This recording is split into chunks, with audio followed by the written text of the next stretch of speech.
At first light, the world's largest coral reef awakens beneath a golden sea. Every coral branch becomes a doorway into one of Earth's richest living kingdoms. With the rising sun, rivers of fish begin their daily journey across the reef. A single coral tower can shelter thousands of lives, and those who hunt them. Ancient travelers return to these gardens, guided by instincts older than memory.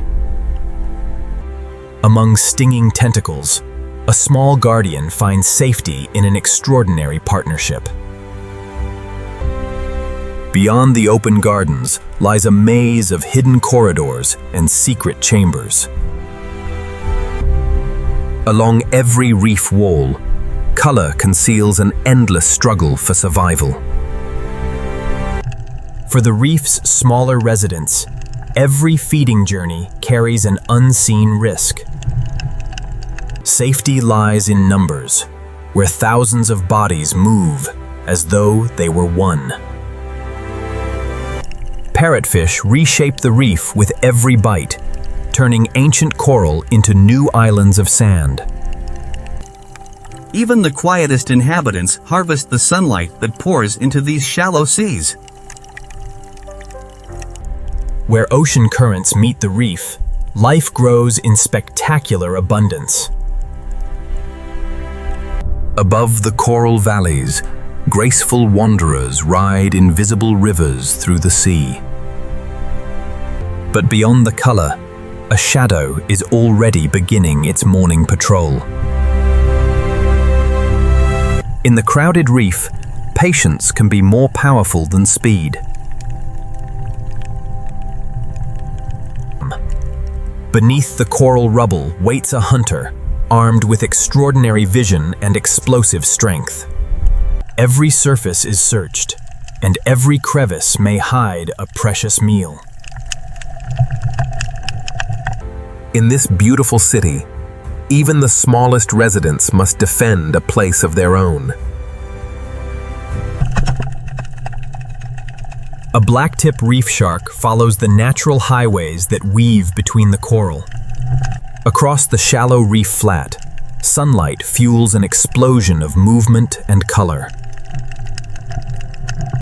On the sandy floor, hidden prey leaves clues that specialized hunters can detect.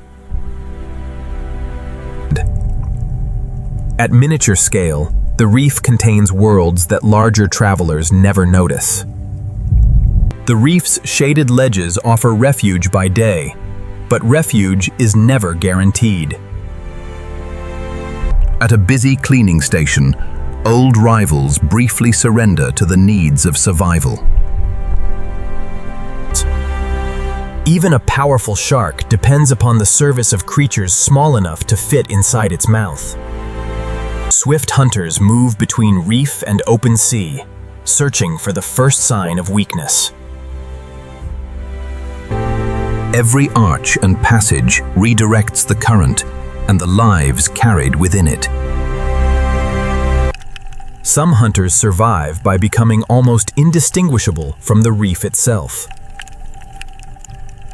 Across the open sand, a passing shadow can send an entire colony underground. A slender hunter borrows another fish's silhouette to approach without being noticed. Beautiful fins become living barriers, quietly guiding small fish toward danger. Across the reef floor, every color belongs to a different strategy for survival. A sea crate explores the coral labyrinth, carrying the adaptations of both land and ocean. The arrival of a feeding school transforms a peaceful garden into a crowded contest. Young fish seek shelter in spaces too narrow for most predators to follow. The maze provides countless escape routes, but each turn may reveal another hunter. For slower creatures, brilliant color can serve as a warning more powerful than speed. Visitors gather above the reef, drawn to places where cooperation offers renewal. At the reef's outer edge, bright shallows suddenly surrender to the deep. Built for the coral maze, the white tip searches where larger hunters cannot reach. Stillness allows the coral trout to watch the shifting patterns of potential prey. In open water, speed becomes the only shelter from a rapidly approaching hunter. Together, the school creates a wall of motion that confuses every watching eye. From a hidden chamber, a moray tastes the water for the scent of passing prey. Among so many distractions, a patient hunter waits for one careless movement. The sheltered lagoon is both a nursery and a training ground for future hunters. Beneath the sand, buried creatures are revealed by hunters equipped to sense the unseen. An octopus transforms skin, texture, and color until the hunter becomes part of the landscape. Within a single anemone, an entire community depends upon the passing current. These powerful grazers clear old growth, creating space for new coral life to begin. The hawksbill's narrow beak unlocks food hidden deep within the reef's architecture. At the crest, powerful currents deliver the energy upon which the reef depends. Beyond the coral gardens, the reef's larger hunters gather in the moving blue. Brightly colored youngsters live only a fin's length from a perfectly disguised predator. The reef's most secretive shark does not patrol. It waits for the reef to come closer. Predator and prey share the same magnificent landscape, connected by an ancient balance. From summit to sandy foundation, every level of the reef supports a different way of life. As morning strengthens, a seasoned hunter begins to search beyond the safety of the lagoon. Beneath this paradise of color, hidden hunters are preparing to reveal the secrets of the world's greatest reef. Beyond the open gardens, the reef unfolds into a labyrinth shaped by centuries of living growth. From above, every coral branch reveals another pathway through this crowded underwater city. Natural gateways connect the reef's feeding grounds, shelters, and secret hunting territories. In shaded passages, creatures of twilight wait for daylight to weaken. Along the canyon walls, lifelong partners search each crevice without drifting far apart. A high perch offers a small hunter the perfect view of passing prey.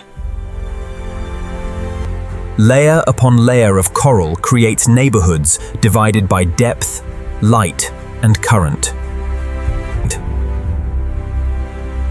A glittering school may conceal the patient gaze of an unseen hunter. Even an isolated coral tower can sustain a complete community of rivals and allies.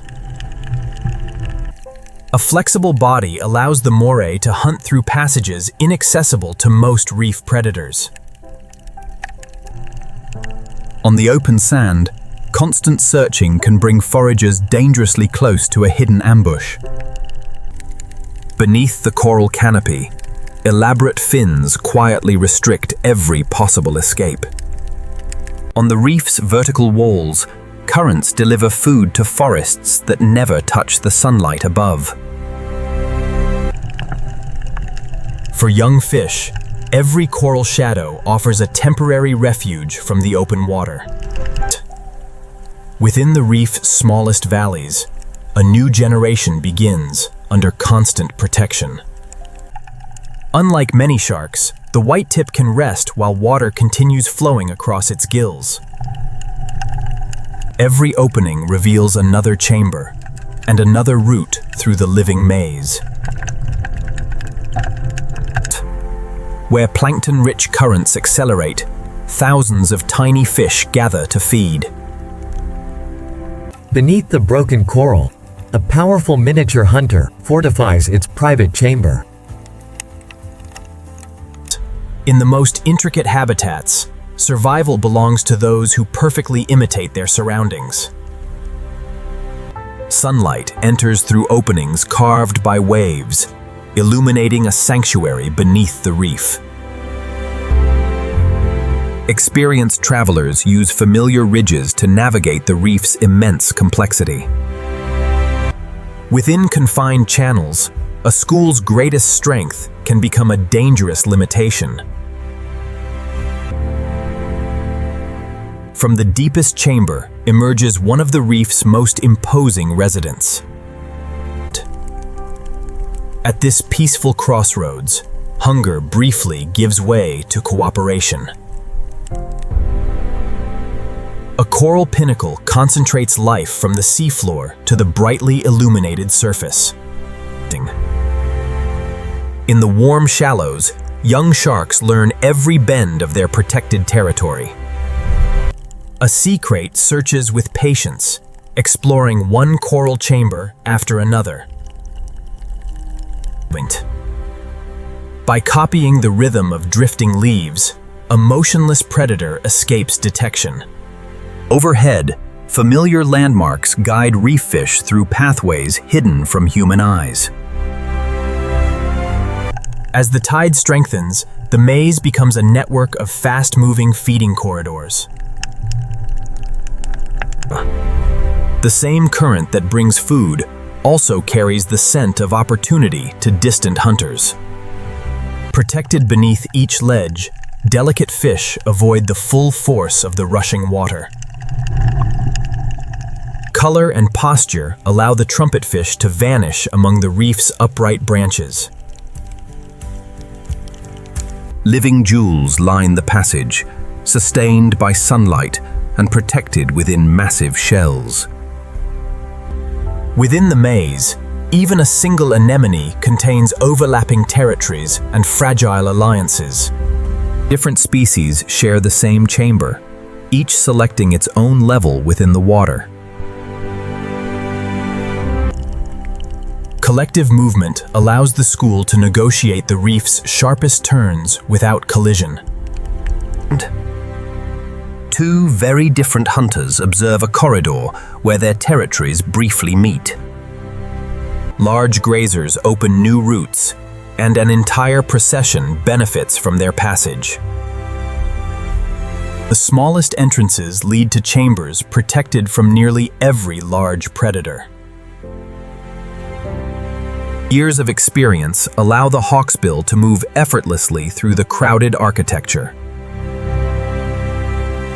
One hunter's search disturbs hidden food for an attentive group of followers. Complex coral branches can end a chase where speed alone would offer no escape. The architects of the labyrinth are themselves tiny hunters, capturing food one particle at a time. At every exit to open water, swift hunters watch for fish leaving the protection of the reef.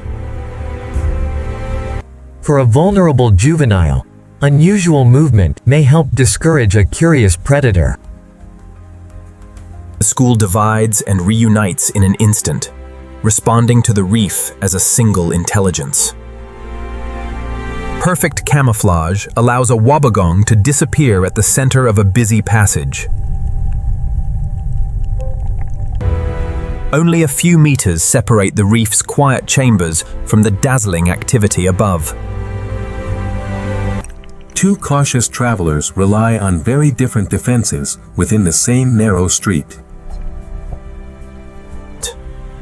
A cuttlefish communicates, conceals itself, and confuses prey through living patterns of color. Paired fish maintain contact even when coral walls briefly divide their path. High above the enclosed maze, a ray follows the open highway of the sea. Without bones to restrict it, an octopus can turn the smallest opening into an escape route. Beyond the maze, the silhouettes of patrolling sharks become increasingly frequent. Each sandy channel forms a natural patrol route between the reef's crowded districts. Leaving the coral's protection exposes the school to hunters built for open water. The labyrinth shelters many hunters, each adapted to a different layer of the reef. At the edge of the coral maze, the reef's tireless patrol is about to begin. Beyond the coral labyrinth begins a vast territory patrolled by hunters that rarely stop moving. The outer slope offers strong currents, abundant prey, and an unobstructed path for constant patrol. Sensitive organs detect the faint electrical signals produced by every living creature nearby. Smaller travelers accompany the shark, gaining transport and feeding opportunities along its endless route. The border between shallow coral and open water concentrates both prey and opportunity. Where smaller fish struggle against the current, powerful swimmers conserve their strength. A dense school reduces the risk to each individual, but it also attracts attention from far away. Every sudden turn reveals weakness, confusion, or the brief separation of a vulnerable fish. The shark does not waste energy.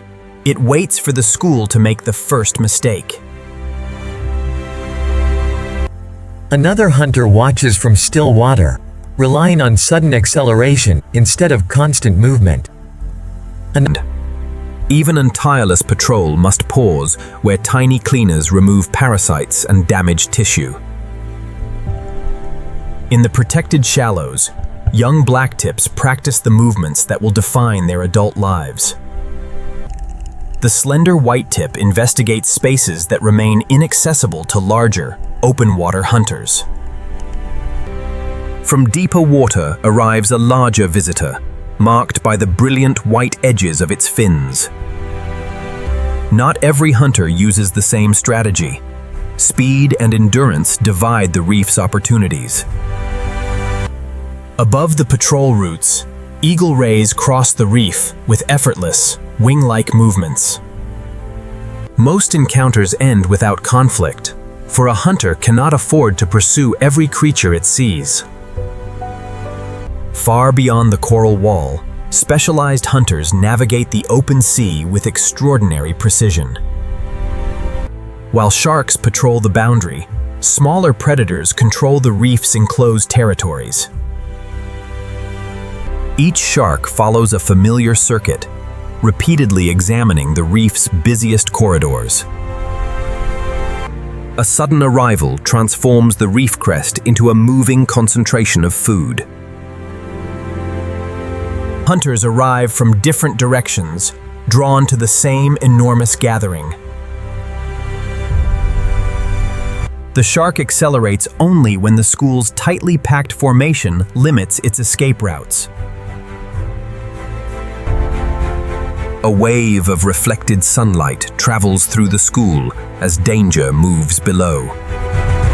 At the final moment, the coral's dense architecture offers an escape that open water cannot. A failed approach is quickly abandoned, preserving energy for a better opportunity. Within moments, calm returns, and the reef's smallest residents emerge once again. Small companions remain close to the shark, matching every turn of its powerful body. Even beneath the sand, faint electrical signals can reveal the presence of hidden life. Detected before danger comes close, the ray abandons camouflage and escapes through speed. As the tide changes, new pathways open, and familiar feeding grounds are transformed. Incoming water carries food into the shallows, and young hunters follow closely behind. The shallow channel guides the young shark through a nursery crowded with possible prey. Different hunters overlap within the lagoon, each searching a separate layer of the habitat. A moving shadow sends the foragers closer to the safety of the coral. In the narrow lagoon, a giant trevally uses sudden speed to scatter the school.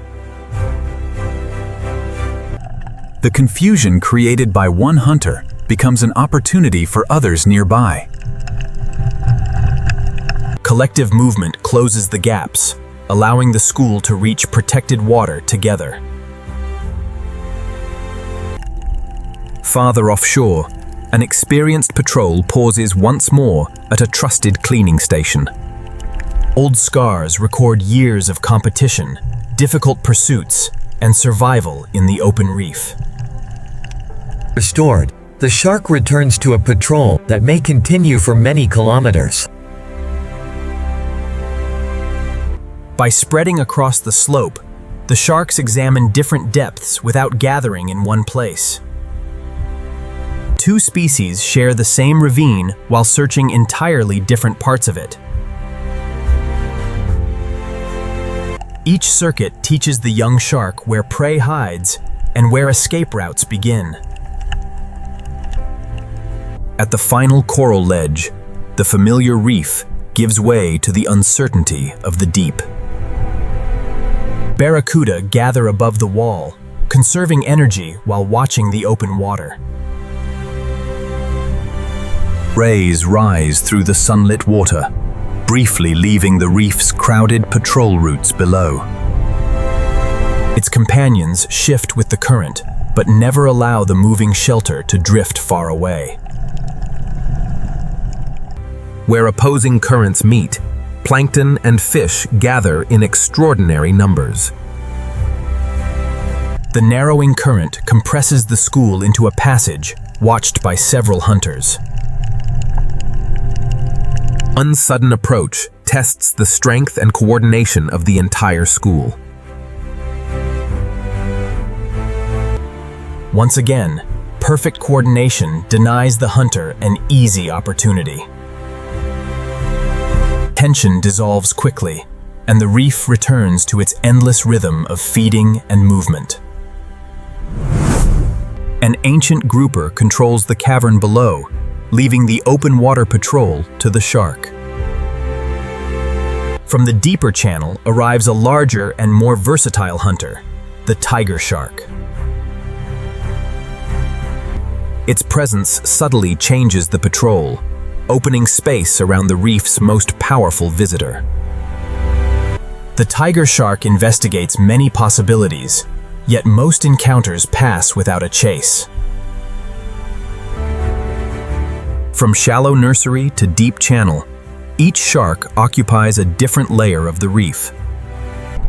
As daylight weakens, the seasoned patrol descends toward territories hidden beneath the bright reef. The daytime patrol is ending, but as shadows spread across the reef, a different community of hunters begins to awaken. As the last sunlight disappears, the familiar reef begins its transformation into a nocturnal kingdom. Color fades rapidly at depth, encouraging exposed daytime fish to seek protected chambers. Before darkness becomes complete, thousands of small fish compete for the safest sleeping spaces. A parrotfish chooses a familiar chamber where coral walls will conceal it through the night. A delicate mucus envelope may help conceal its scent from hunters searching through the darkness. While the daytime community disappears, nocturnal fish leave the caves where they have waited since dawn. Large, sensitive eyes allow squirrelfish to navigate when sunlight can longer reach the reef. The reef's living architects now reveal themselves, transforming solid-looking stone into a forest of hunters. Each coral polyp captures microscopic food carried within the strengthening night current. Feather stars climb toward exposed ridges, spreading delicate arms into the richest flow of food. An extraordinary basket star expands into a net capable of intercepting drifting plankton. Some of the reef's largest travelers remain motionless as an entirely different community gathers around them. Hidden throughout the day, a reef octopus now begins its silent search for food. Flexible arms investigate openings inaccessible to nearly every other hunter. A cuttlefish adjusts color, pattern, and texture to dissolve into the restless background. A giant moray abandons its daytime shelter and begins exploring the reef's narrow corridors. Scent guides the moray through darkness, where vision alone would reveal very little. At the cavern entrance, a lionfish spreads its fins and patiently restricts the school's escape routes. A sudden approach tests the school, but synchronized movement denies an easy capture. Far above, moonlight provides only the faintest guidance to animals crossing open water. White-tip reef sharks become more active, searching close to the bottom where sleeping fish are concealed. Its flexible body allows the white-tip to enter passages that larger sharks must avoid. Only a few centimeters of coral separate the sleeping fish from the hunter outside. Beyond the reef, gray sharks patrol faster as nocturnal fish move between feeding grounds. Crossing open water is dangerous, but remaining inside an exhausted feeding ground offers little reward. Together, the fish create a shifting barrier that conceals every individual within the crowd. Inside the lagoon, quieter hunters search the sand for prey hidden beneath the surface.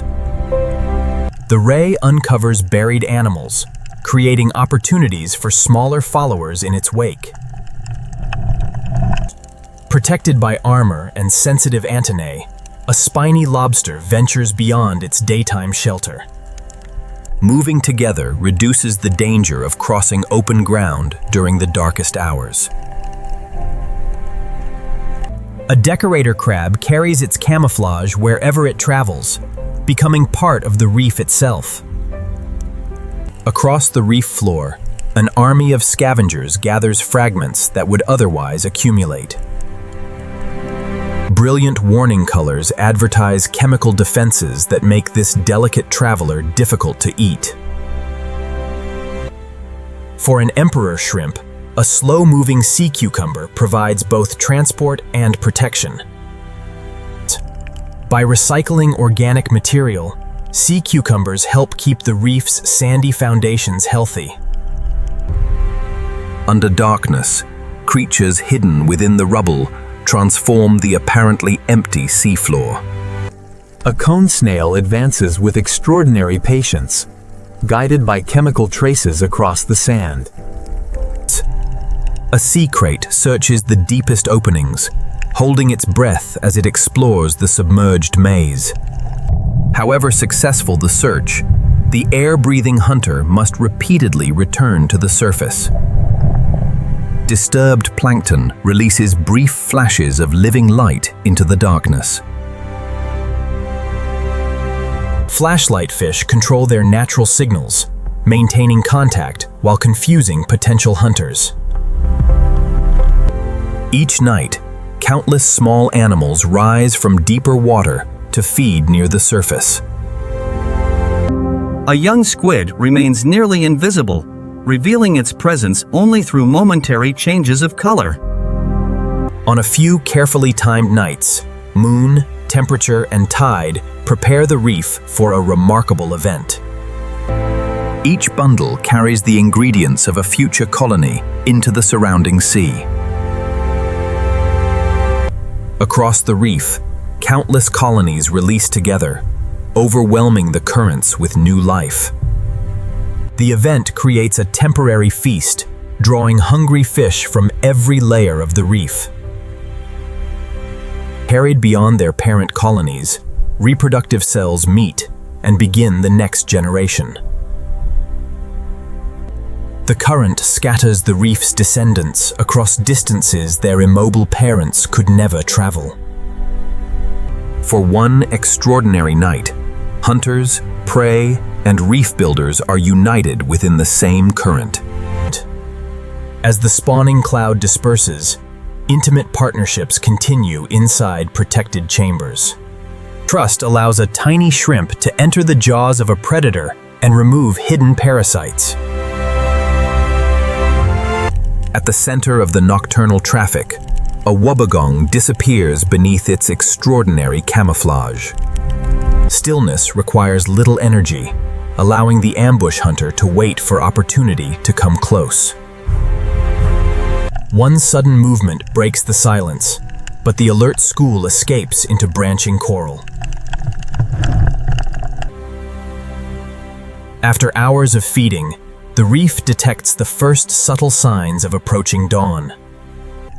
The nocturnal community retreats as daytime residents reclaim familiar passages.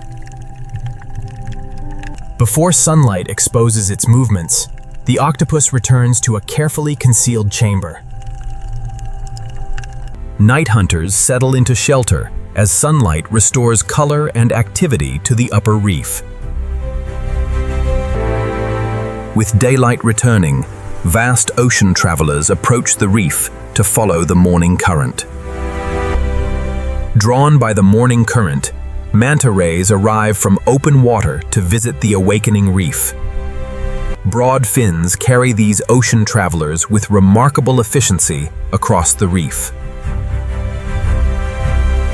Specialized lobes guide plankton-rich water toward a mouth designed for continuous filtration. What appears to be empty water contains countless tiny animals carried by the rising current. A controlled roll allows the manta to remain inside the richest concentration of food. Several rays gather where the reef's shape traps plankton within a rotating current. Distinctive markings identify every manta, while traveling companions remain attached beneath its body. After feeding, the visitor approaches a cleaning station, used by generations of reef animals. Cleaner fish remove parasites from areas the manta cannot reach by itself. Each visitor waits beyond the coral until space becomes available above the station. Once serviced, the manta departs and another traveler takes its place. Different travelers share the station, arriving from habitats spread across the reef. Beyond the cleaning station, a female is followed by males, assessing every change in her movement. The procession tests endurance, control, and the ability to follow through complex terrain. Every turn becomes a test that gradually separates the strongest followers from the group. As the journey lengthens, most followers conserve their energy and fall away. With a burst of speed, the manta briefly leaves the ocean in one of its most spectacular displays. Its return sends vibrations and bubbles through the calm surface water. Young mantas often favor sheltered shallows where strong currents and large hunters are less common. The lagoon protects many young animals, even when their adult lives will unfold far offshore. Even at an early age, the young manta learns the locations of dependable cleaning stations. The rising tide renews the lagoon, carrying oxygen and food from the surrounding ocean. Within the incoming water travels an extraordinary mixture of drifting life. The returning giants adjust their route as the new current concentrates food along the reef. Near the surface, wind and tide compress plankton into a thin, profitable layer. Chain feeding allows many mantas to follow the richest path without competing for position. When food gathers in one place, repeated rolls keep the rays inside the concentrated patch.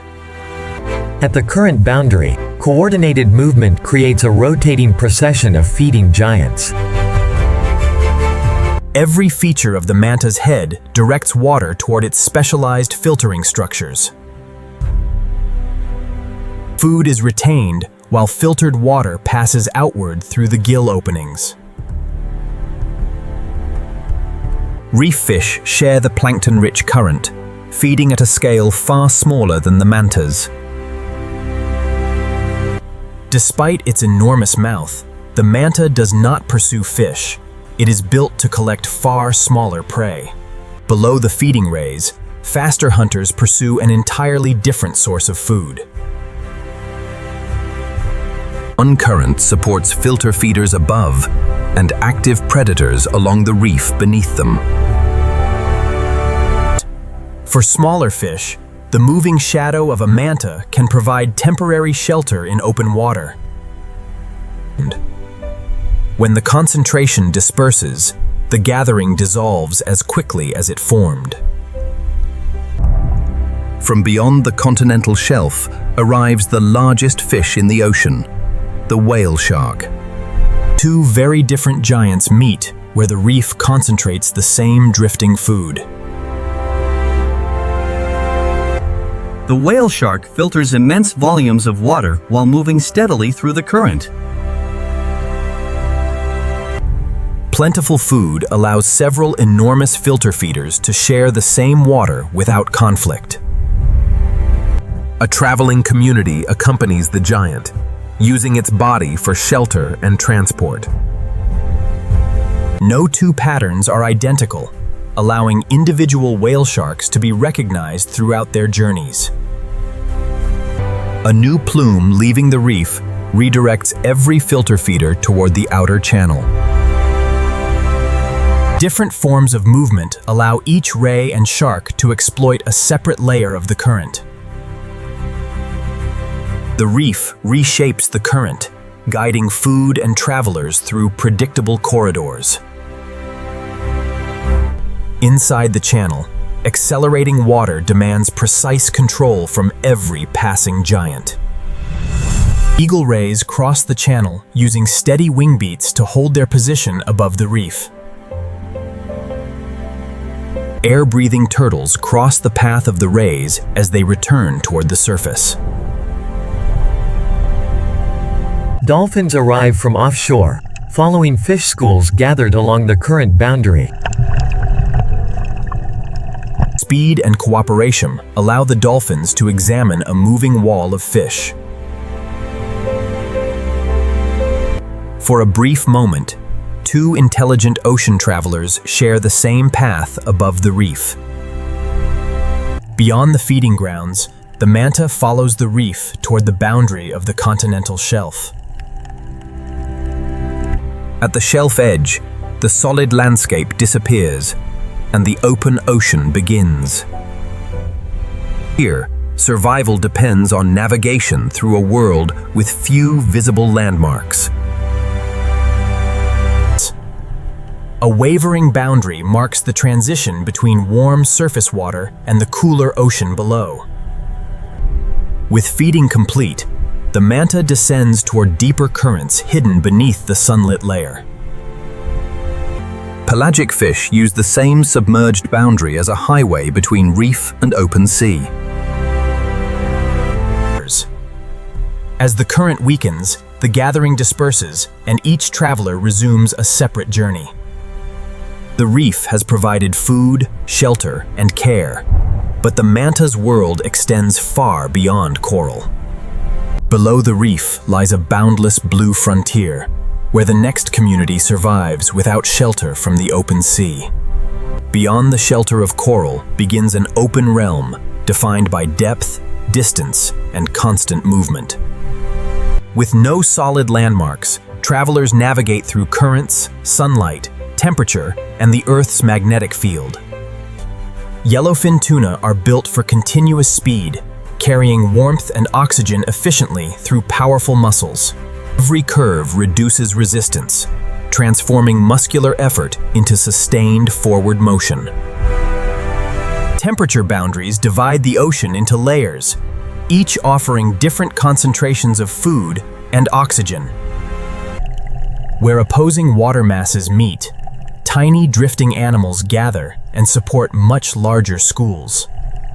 By matching the movements of their neighbors, the fish behave like a single fluid body. Dolphinfish patrol the productive boundary, using speed and sharp vision to locate scattered prey. The school tightens immediately, forcing each hunter to choose among thousands of identical targets. Separation creates confusion, and rapid reunion restores the protection of the crowd. When danger approaches from below, flying fish escape toward the only open direction left. Enlarged fins carry them above the water, extending each escape for hundreds of precious meters. A touch of the tail can renew its speed before the fish becomes fully submerged. The hunters abandon difficult targets and redirect their energy toward a denser gathering. In a featureless ocean, a single concentration of fish can become the center of an entire community. Within the school, every individual watches its neighbors for the first sign of danger. A striped marlin approaches from below, concealing its outline within the darker water. Changing color accompanies the marlin's rapid acceleration as it tests the edge of the school. The fish retreat toward one another, creating a compact bait ball surrounded by open water. The disturbance travels through the ocean, attracting additional hunters from beyond visual range. Attacks from below gradually remove the school's access to deeper escape routes. From the air, seabirds detect the silver flashes produced by the compressed school. Hunters now approach from above and below, sealing the school between two worlds. Beneath the waves, wings become paddles for a brief pursuit through the crowded water. A traveling dolphin pod recognizes the opportunity and changes course toward the gathering. Working together, the pod controls the school's direction and prevents an easy escape. Young dolphins remain beside experienced adults, learning how movement and timing create opportunity. For one moment, the compressed school explodes apart and confuses every hunter around it. Once the pressure weakens, survivors regroup and descend toward the relative safety of darker water. The gathering ends, leaving each hunter to continue searching across an immense and scattered habitat. Even the smallest floating shelter can attract life in an ocean without reefs or coastlines. Within the drifting vegetation, miniature travelers find food, shade, and temporary protection. A young filefish adjusts its color until its outline disappears among the moving fronds. Larger juveniles remain beneath the raft, using its shadow as a reference point in open water. A silky shark investigates the gathering, guided by movement and scent carried through the current. The shelter offers no solid barrier, but its tangled structure makes every approach more difficult. Pilotfish remain close to the shark, benefiting from transport and fragments of food. Once the drifting refuge is inspected, the traveler returns to a world measured only by movement. Long fins allow an oceanic whitetip to travel efficiently through waters where food is widely separated. Long fins allow an oceanic whitetip to travel efficiently through waters where food is widely separated. Several shark species share this frontier, but each searches a different layer of the sea. At the surface, wind carries a floating colony whose delicate appearance conceals powerful defenses. Different members of the colony perform separate tasks while remaining permanently connected. A specialized clownfish uses the colony as shelter while carefully avoiding its most powerful stinging cells.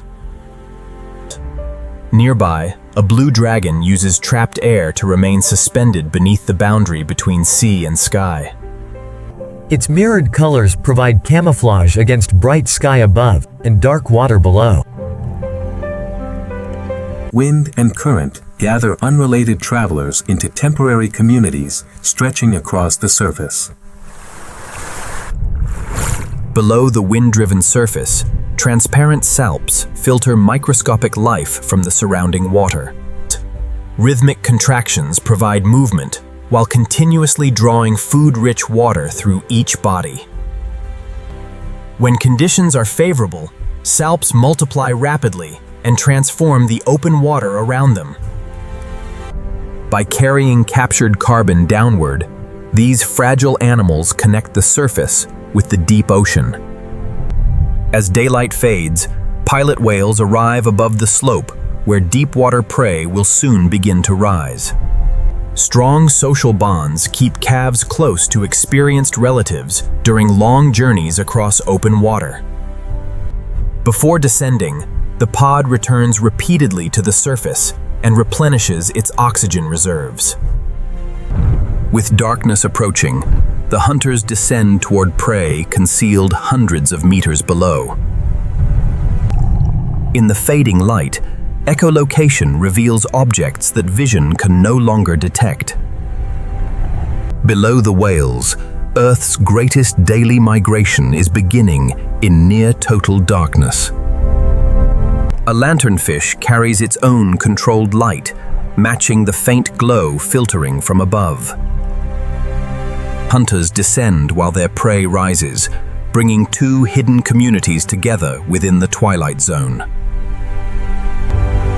When the final sunlight vanishes, living light becomes the language of the deepening ocean. Beneath the open sea lies a twilight kingdom, where concealment, light, and darkness decide who survives the night. Beyond the reach of daylight, falling particles become the foundation of an ecosystem suspended in permanent night. Here, darkness is complete, temperatures remain low, and pressure increases with every meter of descent. Most food arrives as a slow rain of organic material produced in the distant, sunlit ocean. The pelican eel carries an extraordinary mouth, adapted for prey that may appear only rarely. Its flexible jaws allow it to exploit food of many sizes without wasting energy on a prolonged chase. A subtle light near the tail may attract attention in a world where any glow can signal opportunity. Dark skin prevents reflections, allowing the black swallower to remain concealed between widely separated meals. Every movement consumes energy, so an uncertain pursuit is abandoned almost as quickly as it begins. An anglerfish carries a living beacon into a habitat where prey cannot see the hunter behind it. Light-producing microorganisms help transform a modified fin ray into a precise biological lure. By concealing its body and revealing only the lure, the hunter allows curiosity to close the final distance. The fangtooth's intimidating jaws belong to a fish scarcely larger than a human hand. Sensitive pressure receptors reveal nearby movement, when vision provides almost no useful information. The dragonfish combines darkness, controlled light, and a sensitive lure within one highly specialized body. A glowing barbel imitates a small, drifting animal, while the true hunter waits just beyond sight. Long, curved jaws help the snipe eel intercept tiny crustaceans hidden within the surrounding water. Extended antennae detect chemical traces and movement long before another animal becomes visible. A cloud of light confuses the observer and briefly marks everything around it, except the escaping shrimp. Each brief signal may attract a mate, mislead a hunter, or expose the presence of prey. A vast colonial animal travels through the darkness, assembled from thousands of specialized living units. Its nearly invisible tentacles extend across a large volume of water while consuming very little energy. The deep sternia expands a thin living membrane to intercept small animals carried by the current. Without powerful swimming muscles, the jelly relies on subtle contractions and the movement of surrounding water. Upward curving tentacles allow this small jelly to detect animals descending from the water above. Rows of microscopic paddles produce movement while reflecting every trace of available light. Larger particles fall faster, carrying brief concentrations of energy through thousands of meters of water. Even a small descending fragment can attract an entire procession of opportunistic feeders. After a journey through permanent darkness, a fraction of the falling material finally reaches the seabed. The descending slope provides hard surfaces where deep-sea communities can establish themselves above the sediment. Volcanic foundations create ridges, ledges, and crevices that interrupt the smooth descent of the slope. Across the soft seabed, hidden animals continuously search, burrow, and recycle the material arriving from above.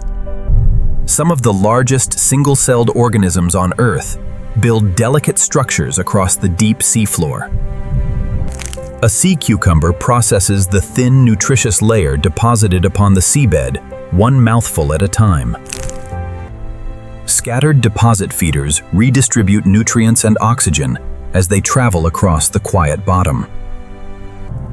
When currents deliver suspended food, basket stars expand intricate arms into the passing water. Feather stars raise their feeding arms where moving water carries the greatest concentration of particles. The sponge's internal chamber can become a protected home for small animals carried inside while young. Each polyp collects a minute share of food, while the colony provides a larger structure for survival.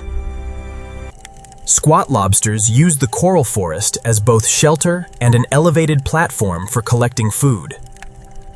Anchored animals must endure the current while depending upon it to deliver every meal. The Dumbo octopus crosses the seabed with gentle fin strokes that conserve energy in the cold. Anchored animals must endure the current while depending upon it to deliver every meal. Squat lobsters use the coral forest as both shelter and an elevated platform for collecting food. Long fin rays raise the tripod fish above the bottom, allowing it to wait where drifting prey is easier to detect. Its forward fins detect movement and guide small animals toward the mouth without an energetic pursuit. Roughhead grenadiers patrol close to the seabed, searching for crustaceans, worms, and fragments carried downslope. Taste-sensitive structures reveal food that remains completely hidden from sight. A deep-sea lizardfish waits in stillness, conserving energy until prey enters the range of a sudden movement. In this sparse habitat, patience is often more valuable than speed. An ancient lineage of shark patrols the deep slope, with 6 gill openings and highly sensitive senses. Slow movement conserves energy as the shark searches across an enormous and thinly populated territory. Electrical signals and chemical traces can reveal animals concealed beyond the limits of vision. The hunter vanishes into the terrain, leaving the attached community to continue filtering the current. A submerged mountain redirects deep currents and concentrates food along its steep flanks. Above the ridge, deep water fish gather where rising currents concentrate drifting prey. Along the upper slope, a nautilus begins its nightly ascent in search of food carried across the mountain. Where the mountain rises toward the twilight, creatures from separate depths gather within one powerful stream of life. At the summit, the nautilus enters a boundary where deep currents meet the first traces of the illuminated ocean. Controlled jets provide movement, while gas-filled shell chambers maintain buoyancy with remarkably little effort. Without the advanced vision of other cephalopods, the nautilus depends heavily upon touch and chemical traces. Fragments left by other animals provide valuable nutrition to a scavenger adapted to searching through darkness. Others have followed the same nightly route, yet each animal searches alone across the current-swept summit. A rigid shell offers protection, but caution remains essential whenever a larger silhouette approaches. Sheltered beneath the rock, the nautilus avoids an encounter without spending the energy required for rapid escape. The mountain redirects the surrounding current, lifting suspended food toward various marine animals gathered along its crest. Minute travelers carried by the current support a community far larger than their individual bodies suggest. Black corals expose delicate polyps only when moving water brings food within reach. Fan-shaped colonies orient their branches across the flow, increasing the volume of water they can filter. Within the coral framework, small crustaceans find both protection and a constant supply of drifting food. Asket stars climb above the rock and transform their arms into living nets within the passing water. Every ledge contains smaller territories shaped by shelter, current strength, and access to falling food. Alfonsino gather above the summit, where the current concentrates small fish and crustaceans from the surrounding ocean. Large eyes and precise movements allow each fish to hold position without losing sight of nearby companions.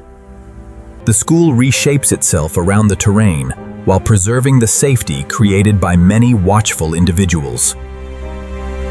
Deeper along the mountain, an orange ruffy moves through a life measured not in years, but in centuries. Slow growth and restrained movement reflect an environment where food is valuable and recovery takes generations. Higher on the mountain, species from darker and brighter waters begin to occupy the same narrow boundary. A coordinated turn creates a sudden flash that confuses observers and maintains contact within the school. A silver-tip shark patrols the outer ridge, following the concentration of life created by the rising mountain. Minute changes in fin position maintain stability where opposing currents meet above the uneven terrain. These hunters share the mountain without moving as a coordinated group, each exploring a separate depth. Another traveler arrives, carrying a widely expanded sensory surface through the dim water.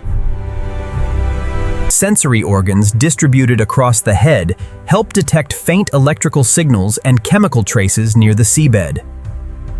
Where currents converge, normally separated travelers may gather temporarily around the same underwater landmark. After inspecting the ridge, the shark continues along a route extending far beyond the mountain. The seamount links surface productivity, migrating animals, and deep-water hunters within a single vertical landscape. Big-eyed trevally arrive from the upper water column as darkness gives them access to the summit. Constant adjustments prevent collisions, while hundreds of fish respond to the same terrain and current. Rising squid become visible against the lighter water, attracting hunters from around the mountain. Unpredictable escape paths break the school's concentration and reduce the advantage of coordinated pursuit. When the opportunity dissolves, the hunters quickly return to the current instead of wasting further energy. A dog-toothed tuna patrols the exposed boundary where schooling fish meet the open ocean. A short burst tests the school, but a widely dispersed target offers little chance of success. Once the larger hunter passes, the smaller fish return to the productive water above the summit. The night is ending, and the first increase in light begins to reorganize the mountain's community. Night visitors retreat toward darker water before increasing visibility exposes them to daytime hunters. The Nautilus also begins its descent, returning toward the cooler shelter of the upper slope. Internal chambers manage buoyancy, allowing depth to change without continuous muscular effort. By redirecting its jet, the ancient cephalopod moves carefully through structures that may have grown for centuries. Even during descent, an open silhouette can attract attention from hunters patrolling the brighter water above. A gray reef shark begins its daytime patrol as many nocturnal animals disappear into shelter. Daylight species hold close to the terrain, using coral structure as protection from larger travelers. Between the deep slope and the sunlit reef lies a dimly illuminated community, shaped by limited light. Broad, flattened growth forms help light-dependent corals capture the weak illumination reaching this depth. Anthias fill the water above the reef whenever the current delivers a fresh stream of plankton. The arrival of a larger fish sends the smallest residents back into the protective coral framework. An ambush hunter waits for separation, but the school remains close enough to shelter to deny an easy opportunity. A hawksbill turtle visits the deeper reef, searching among sponges and crevices beyond the busiest shallows. Unlike the permanent residents below, the air-breathing turtle must repeatedly cross the boundary between reef and surface. A manta arrives from open water, drawn toward a familiar ridge rising above the surrounding ocean. Specialized lobes guide plankton-rich water toward filtering structures inside the broad mouth. From the sunlit crown to the silent abyss, this submerged mountain connects communities that would otherwise remain worlds apart. At the highest point of the mountain, the manta pauses while smaller residents attend to its enormous body.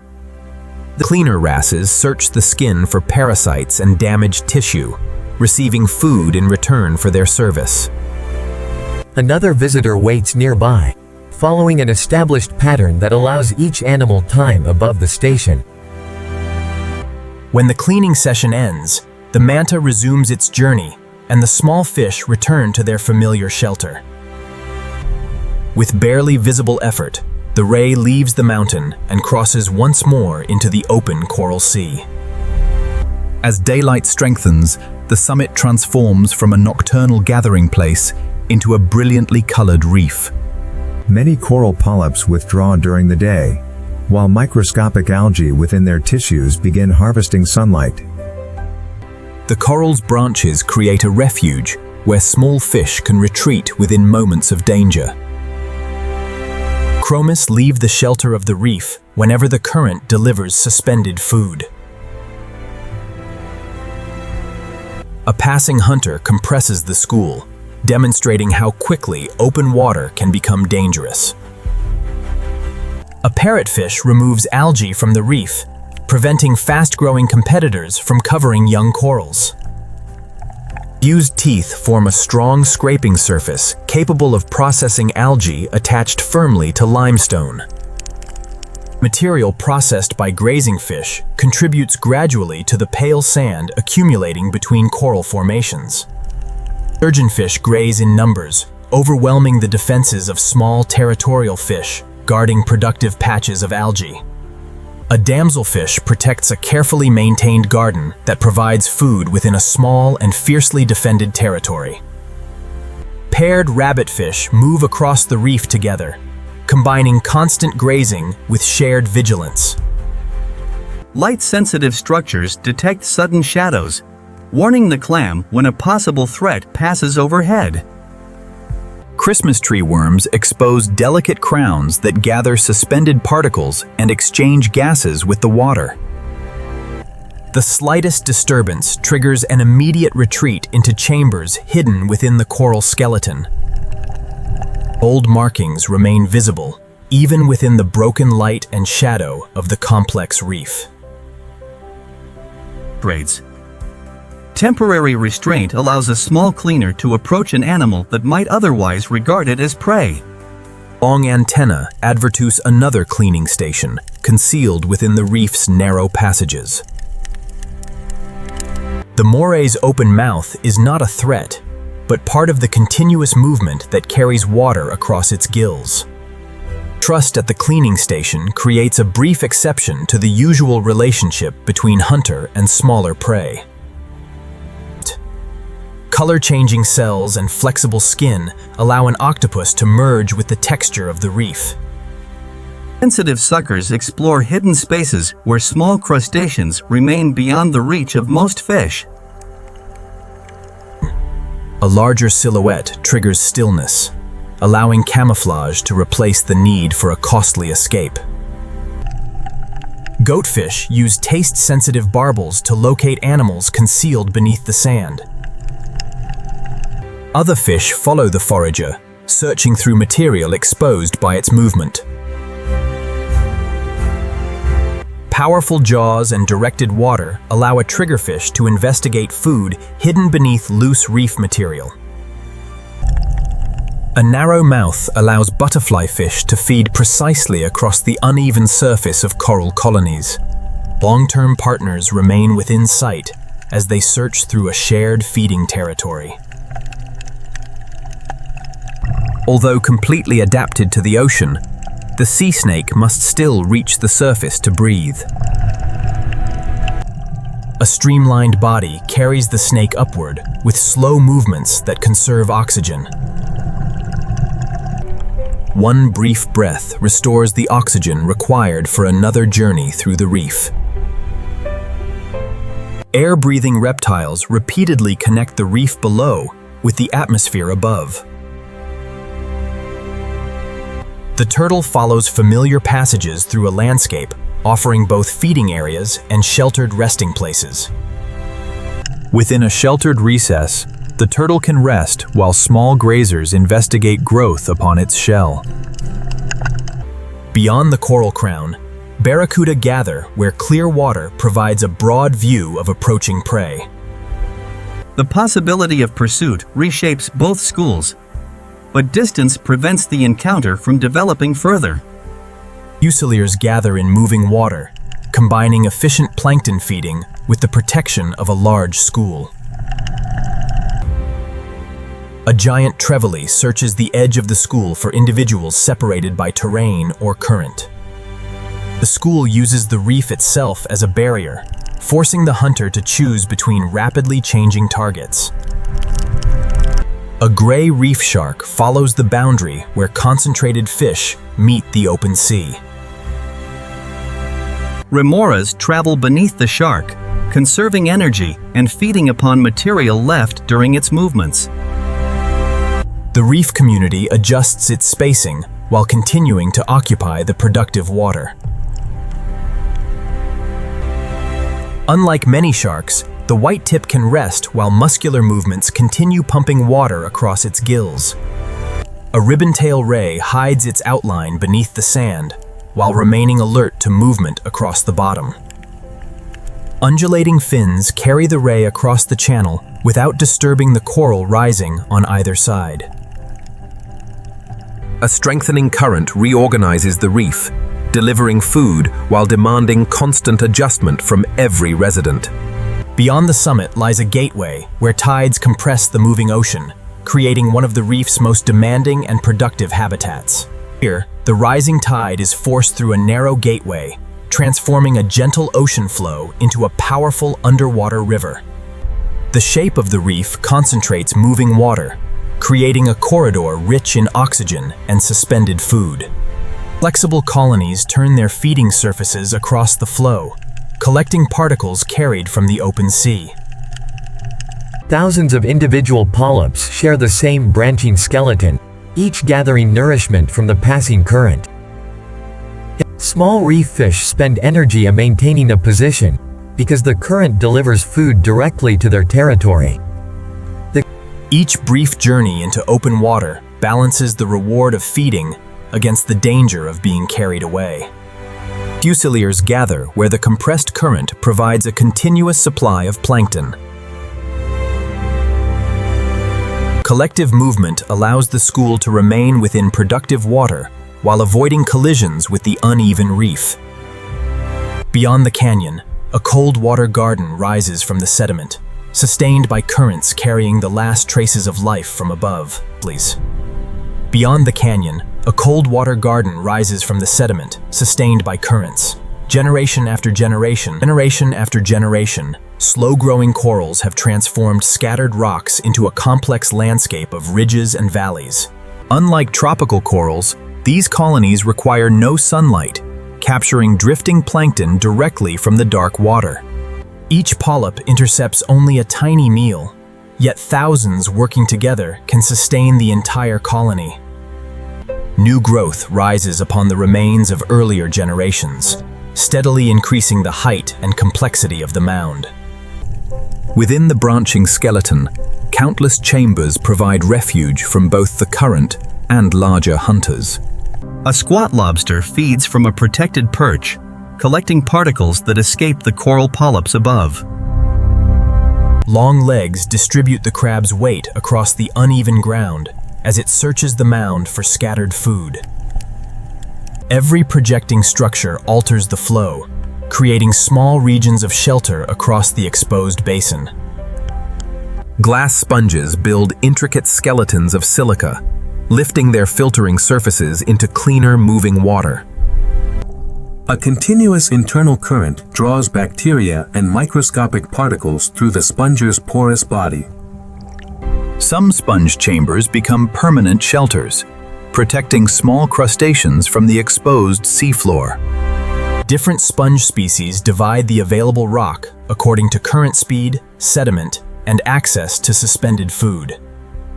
A single sponge supports an entire neighborhood of animals too small to dominate the open seabed. Elevated above the sediment, a feather star spreads its arms where the current carries the greatest concentration of food. Coordinated tube feet move each captured particle inward without requiring the animal to abandon its perch. Where conditions remain stable, brittle stars gather in numbers large enough to carpet the seafloor. Flexible limbs carry the animal across unstable rubble while keeping its fragile central body above sharp surfaces. Beneath the visible community, burrowing urchins process organic material hidden within the sediment. Movement below the surface mixes oxygen into deeper layers and prevents the seabed from becoming completely stagnant. Where solid rock disappears, animals anchored within soft sediment create a different kind of vertical habitat. A buried anchor holds the colony upright as its polyps feed above the shifting sediment. Periodic currents deliver fresh food, but flexibility is essential when the flow strengthens across the open basin. A six-gill shark crosses the basin, following scent and movement through water beyond the reach of sunlight. A powerful body and low-energy swimming style suit a predator that may travel great distances between meals.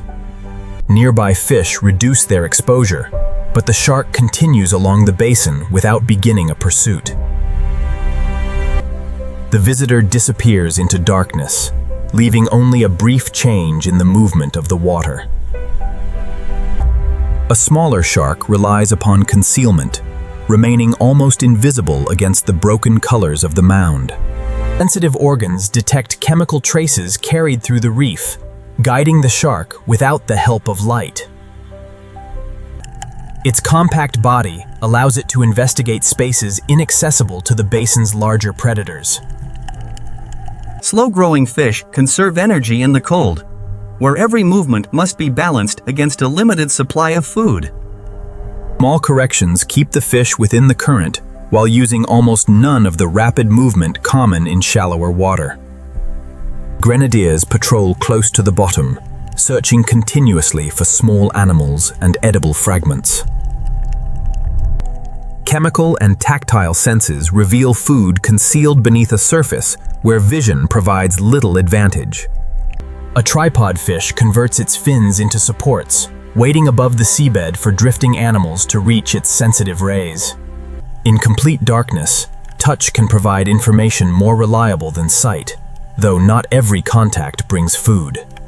A sea pig processes the newly settled surface layer, recovering organic matter too small for most other animals. Modified tentacles gather the richest particles while leaving the mineral sediment behind. Individuals gather where currents have concentrated a temporary supply of food along the seabed. The protist increases the complexity of otherwise level sediment, creating refuge at a microscopic scale.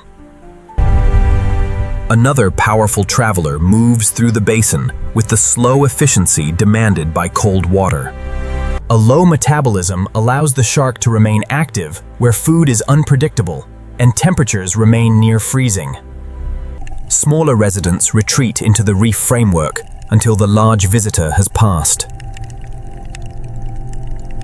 The disturbance is brief, and the mound's slow routine resumes almost immediately. Above the bottom, a helmet jelly travels with the current, its dark red tissues concealing reflected light. Slow contractions adjust its depth, while long feeding structures sample the surrounding water. Colonies of specialized individuals function together as drifting animals within the water above the reef. No single unit can survive alone. Propulsion, feeding, and reproduction are divided across the colony. A momentary flash may confuse nearby animals before darkness closes around the colony again. The canyon delivers another pulse of organic material, briefly increasing the supply available to the deep garden. Across the mound, many forms of life react to the same passing opportunity in entirely different ways. A successful capture provides energy for growth measured not in days, but across years and decades. The abundance is temporary, and the community returns to conserving energy as the current clears. Growth and decline occur together, creating new surfaces even as older colonies disappear. A suitable fragment can become the foundation for another colony and another generation of shelter.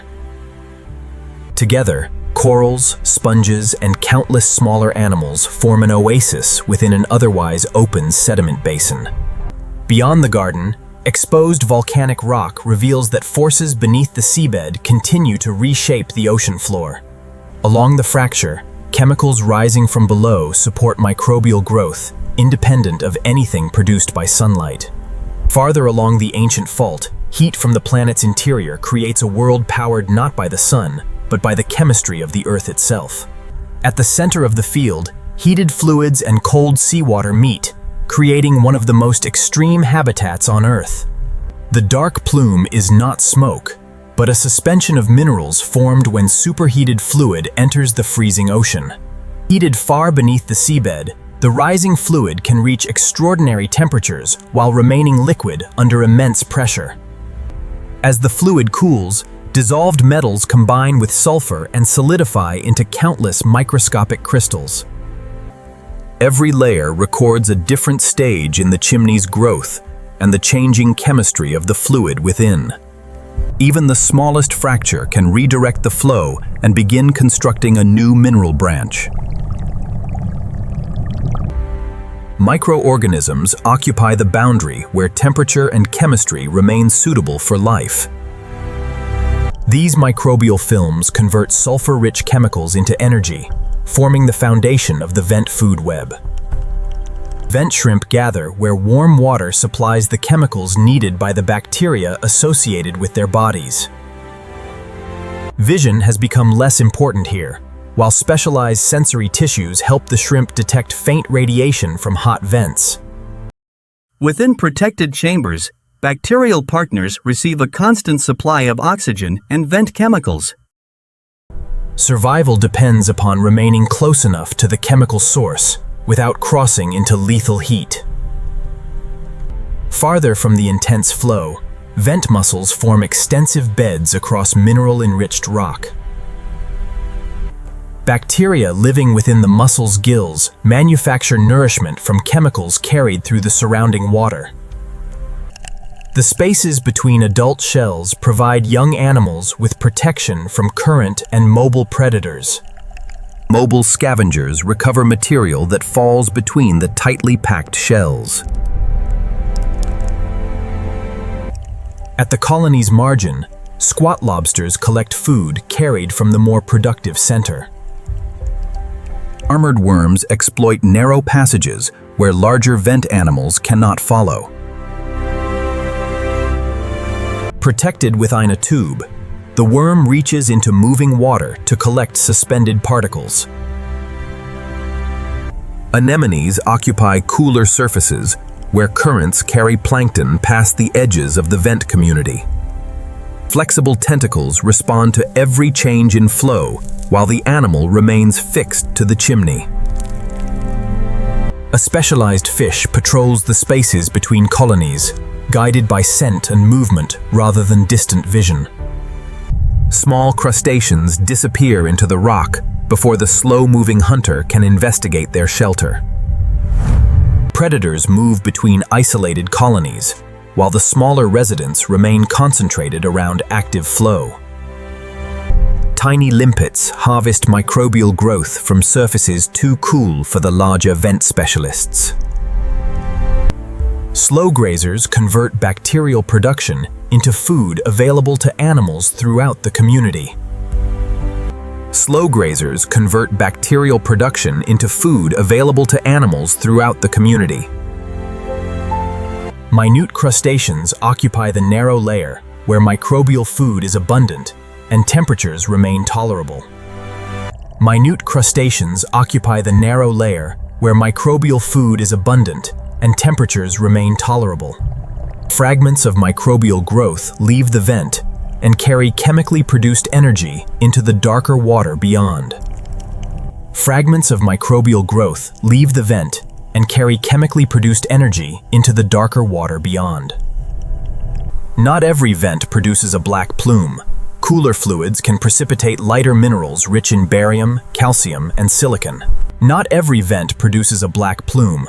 Cooler fluids can precipitate lighter minerals rich in barium, calcium, and silicon. Different chemistry constructs finer and more fragile formations around the cooler opening. Different chemistry constructs finer and more fragile formations around the cooler opening. Temperature, chemistry, and distance divide the vent field into a shifting mosaic of habitats. Temperature, chemistry, and distance divide the vent field into a shifting mosaic of habitats. Each community occupies a narrow range, creating visible biological zones around the source of heat. Each community occupies a narrow range, creating visible biological zones around the source of heat. Constant growth eventually makes the chimney unstable, while changes in internal pressure weaken its walls. Without warning, part of the structure collapses, briefly transforming the flow around the vent. Mobile residents relocate as suspended minerals reduce visibility and cover familiar feeding surfaces. The collapse blocks one pathway but opens another, redirecting heated water through fresh mineral cracks. Microbes are the first colonists, responding quickly wherever chemical energy reaches the seafloor. As microbial production increases, small grazers move into the new habitat and begin its ecological succession. Shrimp repeatedly sample the changing boundary, remaining only where temperature and chemistry provide a suitable balance. Minerals gradually enclose the opening, beginning another chimney that may continue growing for years. Movement within the oceanic crust reminds every resident that this landscape is still geologically active. New fractures release small volumes of fluid long before a large chimney begins to form. Microbial growth traces the hidden pathways of chemical energy beneath the volcanic rock. A stronger pulse of fluid carries minerals upward, where deep currents begin dispersing them across the ocean. After cooling to the temperature of the surrounding water, the plume stops rising and travels sideways with the current. The current also transports larvae, giving the next generation a chance to discover another active vent. Most will never encounter suitable habitat, yet a few may cross great distances before settling. Chemical signals help a fortunate traveler recognize the rare conditions needed for survival. Settlement begins another life within a colony connected to distant vents by invisible ocean currents. Though separated across the seafloor, vent communities exchange life through currents flowing high above their chimneys. Beyond the active flow, an abandoned chimney preserves the remains of an earlier hydrothermal pathway. When chemical energy disappears, ordinary deep-sea filter feeders gradually occupy the remaining hard surface. The abandoned structure remains valuable, providing elevation and shelter long after the vent has failed. Active and inactive towers stand together, revealing how quickly hydrothermal circulation can shift across the ridge. Beyond the chimneys, rounded lava formations mark earlier eruptions that constructed the oceanic crust.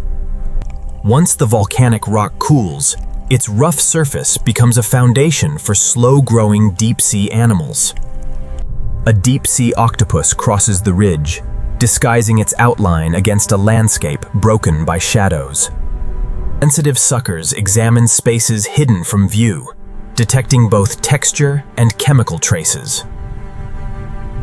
The traveler leaves the concentrated life of the vents and returns to the vast, sparsely inhabited ridge.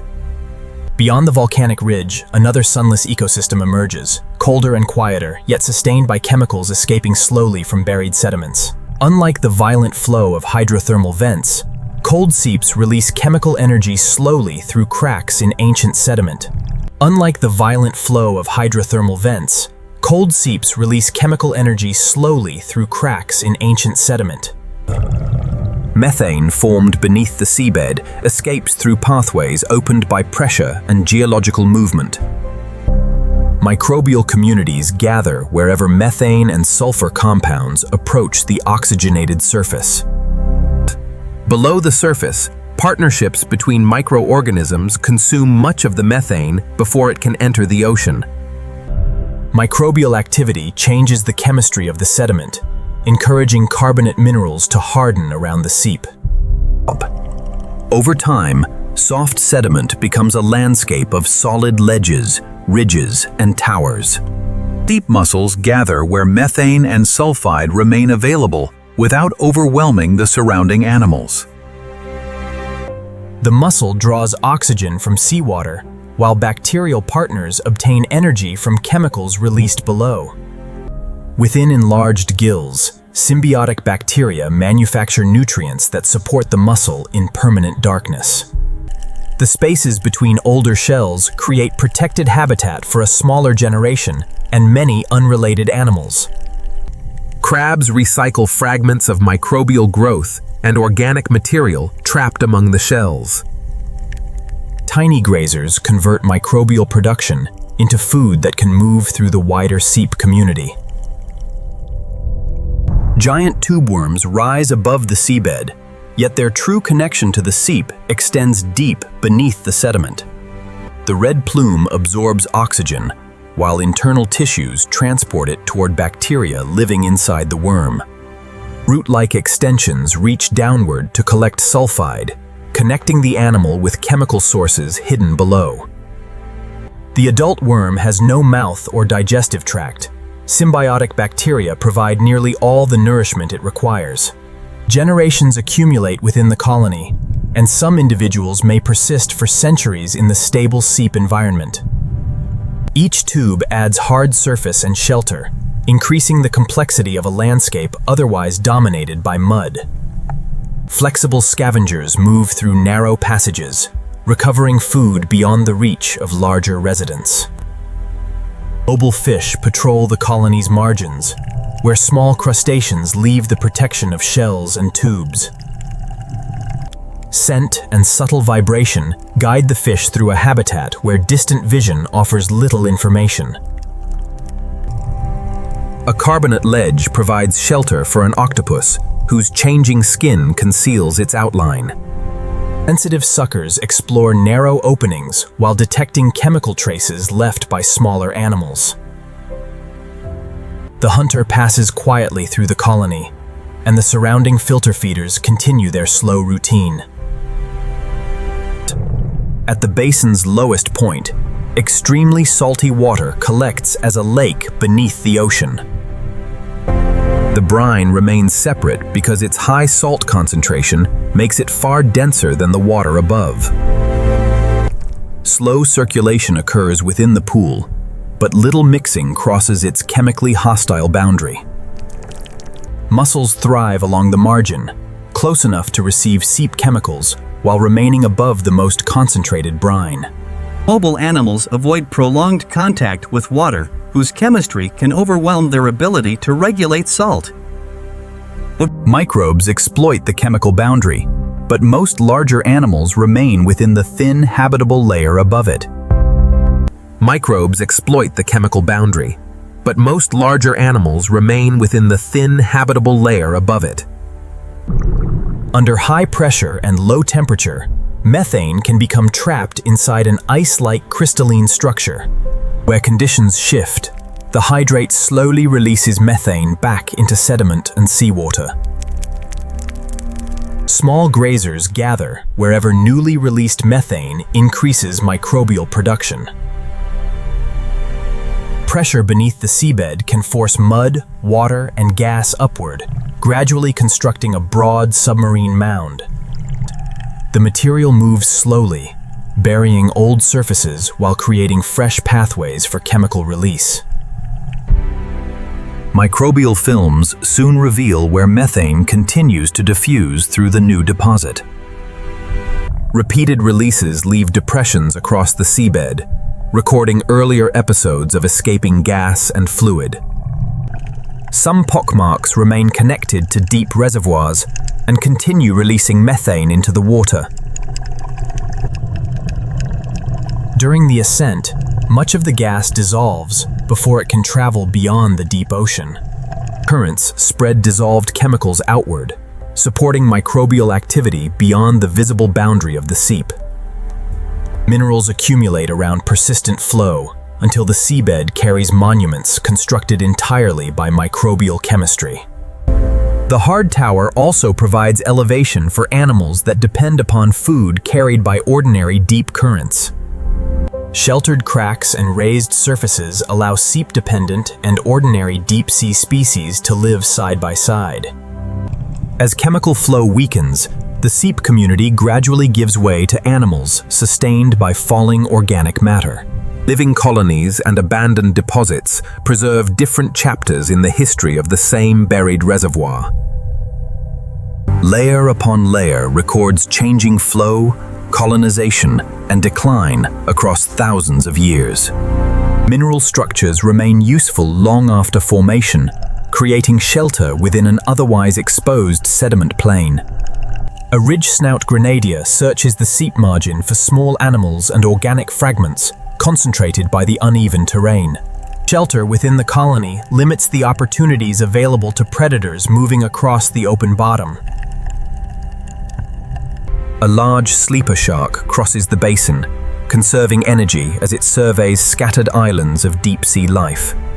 Smaller residents move into shelter until the enormous visitor has crossed the colony. The disturbance passes, and the slow exchange between microbes, animals, and sediment resumes. Every difference in chemical flow creates another habitat within the larger seep landscape. Material produced at the seep carries chemical energy into surrounding communities that cannot reach the source directly. Across the basin, life gathers wherever buried carbon finds a pathway toward the ocean floor. When the buried supply weakens, microbial production declines, and the specialized community begins to change. Shells and minerals preserve the structure of the colony, allowing a different community to develop after the seep fades. New settlers transform the remaining hard surface, linking the seep's geological legacy with the wider deep ocean. Beyond the seep, the seabed becomes sparse once again, and each source of nourishment may be separated by many kilometers. Across the empty plain, the remains of a whale have created another rare oasis. Even after the soft tissues have disappeared, the whale's bones continue releasing enough energy to support life for decades. The enormous frame has become a complex landscape of ridges, cavities, and sheltered spaces upon the open plain. Between the ribs, small scavengers recover fragments of nourishment trapped beneath the settling sediment. Burrowing animals mix oxygen into the enriched seabed while transporting buried material toward the surface. Microbes flourish where oils and organic compounds escaping from the bones alter the chemistry of the sediment. Within each bone, microorganisms digest stored lipids and generate reduced chemicals, including hydrogen sulfide. The porous structure allows seawater and microorganisms to penetrate deep into a reservoir created during the whale's lifetime. Bone-eating worms known as osedacs transform the vertebra into a living surface of waving plumes. Exposed plumes exchange oxygen with the water and retreat whenever movement signals possible danger. Instead of a mouth or stomach, each worm sends root-like tissues into the bone to access its nutrients. Bacterial partners help the worm unlock complex organic compounds that it could not digest alone. Microscopic males remain inside the tubes of females, an extraordinary adaptation to life on an isolated resource. Their larvae enter the current, searching an immense ocean for another skeleton that may exist for only a limited time. Most travelers will never encounter bone, yet wide dispersal allows the species to connect rare habitats across the seafloor. Chemical traces released by exposed bone guide fortunate larvae toward a suitable place to settle. Across years, growing colonies weaken the bone and release nutrients that become available to other organisms. Grazers harvest bacteria from the bone surface while avoiding the delicate plumes of the resident worms. Newly opened cavities provide both food and shelter for flexible animals able to enter the smallest passages. Squat lobsters and crabs convert microbial production into energy that can move through larger animals. Mobile fish visit the oasis, attracted by concentrations of small animals rare on the surrounding plain. Sensory barbels detect movement and chemical traces concealed beneath the soft seabed.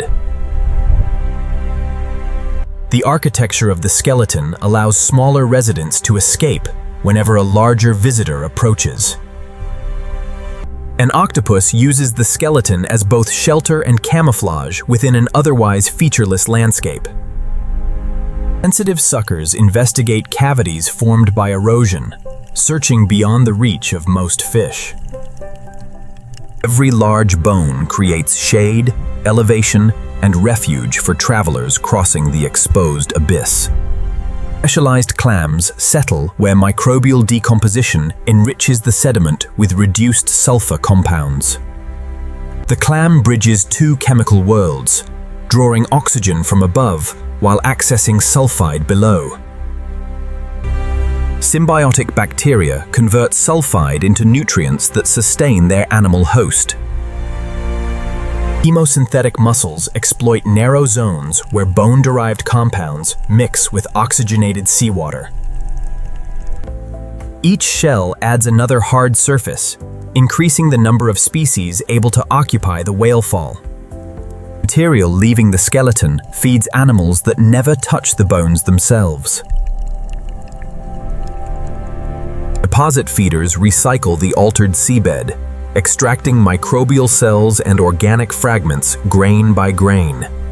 An entire microscopic community develops inside sediment, enriched by the whale's slowly declining reservoir. The contrast reveals how a single whale can concentrate life across an otherwise impoverished stretch of abyss. Fine sediment repeatedly buries and reveals different parts of the skeleton as weak currents cross the plane. Oxygen disappears quickly beneath the surface, allowing sulfide-producing microorganisms to dominate the deeper layers. Only a few millimeters can separate oxygen-rich water from a chemically transformed world below. Burrowers continually reshape the chemical boundary by carrying traces of oxygen beneath the surface. Distance from the bones determines which chemicals remain available and which species can survive. As each bone loses its stored energy, chemosynthetic specialists give way to ordinary suspension feeders. The remaining skeleton still provides elevation above sediment that would otherwise smother delicate filter feeders. Long after chemical production declines, exposed bone continues functioning as a deep-sea reef. Natural cavities provide refuge for young animals vulnerable on the open seabed. Predators continue visiting the structure, even after the richest stages of the feast have passed. Two hunters share the same structure, each exploring different spaces without unnecessary conflict. Patience and concealment conserve energy in a habitat where every movement carries a cost. The influence of the whale fall extends beyond its bones, as currents transport life and nutrients across the plain. Even distant animals benefit when material from the oasis accumulates within natural hollows. Biological erosion slowly reduces the skeleton, and weakened bones disappear beneath the seabed. Every fragment increases the surface available to microorganisms and accelerates the final recycling of stored carbon. Decades of feeding, erosion, and burial gradually return the whale's largest structures to the seafloor. The last bone specialists persist wherever a small reserve of organic material remains. Ecological stages overlap, with new colonists arriving before the earlier community has completely disappeared. The whale fall no longer resembles a recent arrival, but its influence remains written across the altered seabed. Buried layers preserve chemical and biological evidence of the oasis long after its visible structures vanish. For a brief geological moment, one body has connected the productive surface ocean with life in the deepest darkness. Most falling material is consumed during its descent, making the arrival of an entire whale an exceptionally rare event. Energy begins in distant surface waters, yet gravity eventually carries part of it toward communities that never see daylight. Beyond the open plain, the ocean floor descends again toward trenches, formed where one tectonic plate bends beneath another. At the deepest edge of the ocean, life enters the Hadal world, a realm of crushing pressure. Below 6,000 meters, the trench walls funnel organic material toward one of the most isolated habitats on Earth. Its immense depth creates a natural basin where particles from the surrounding ocean can accumulate. In this food-limited world, Even a minute fragment falling from above may attract immediate attention. Sensitive antennae locate nourishment in darkness, where vision offers little advantage. Overlapping trails reveal activity that the darkness would otherwise conceal. Adult snailfish replace heavy armor with flexible bodies adapted to enormous pressure. Its gelatinous tissues and reduced skeleton demand less energy while remaining functional under crushing pressure. The fish patrols slowly, conserving energy until small crustaceans move within reach. Loose mud offers the amphipod a temporary refuge from hunters moving above the trench floor. Rapid burrowing allows small scavengers to disappear into sediment within moments. Touch, vibration, and chemical traces guide the hunter through a world beyond sunlight. Protective compounds help cellular proteins retain their shape despite the immense force of the surrounding water.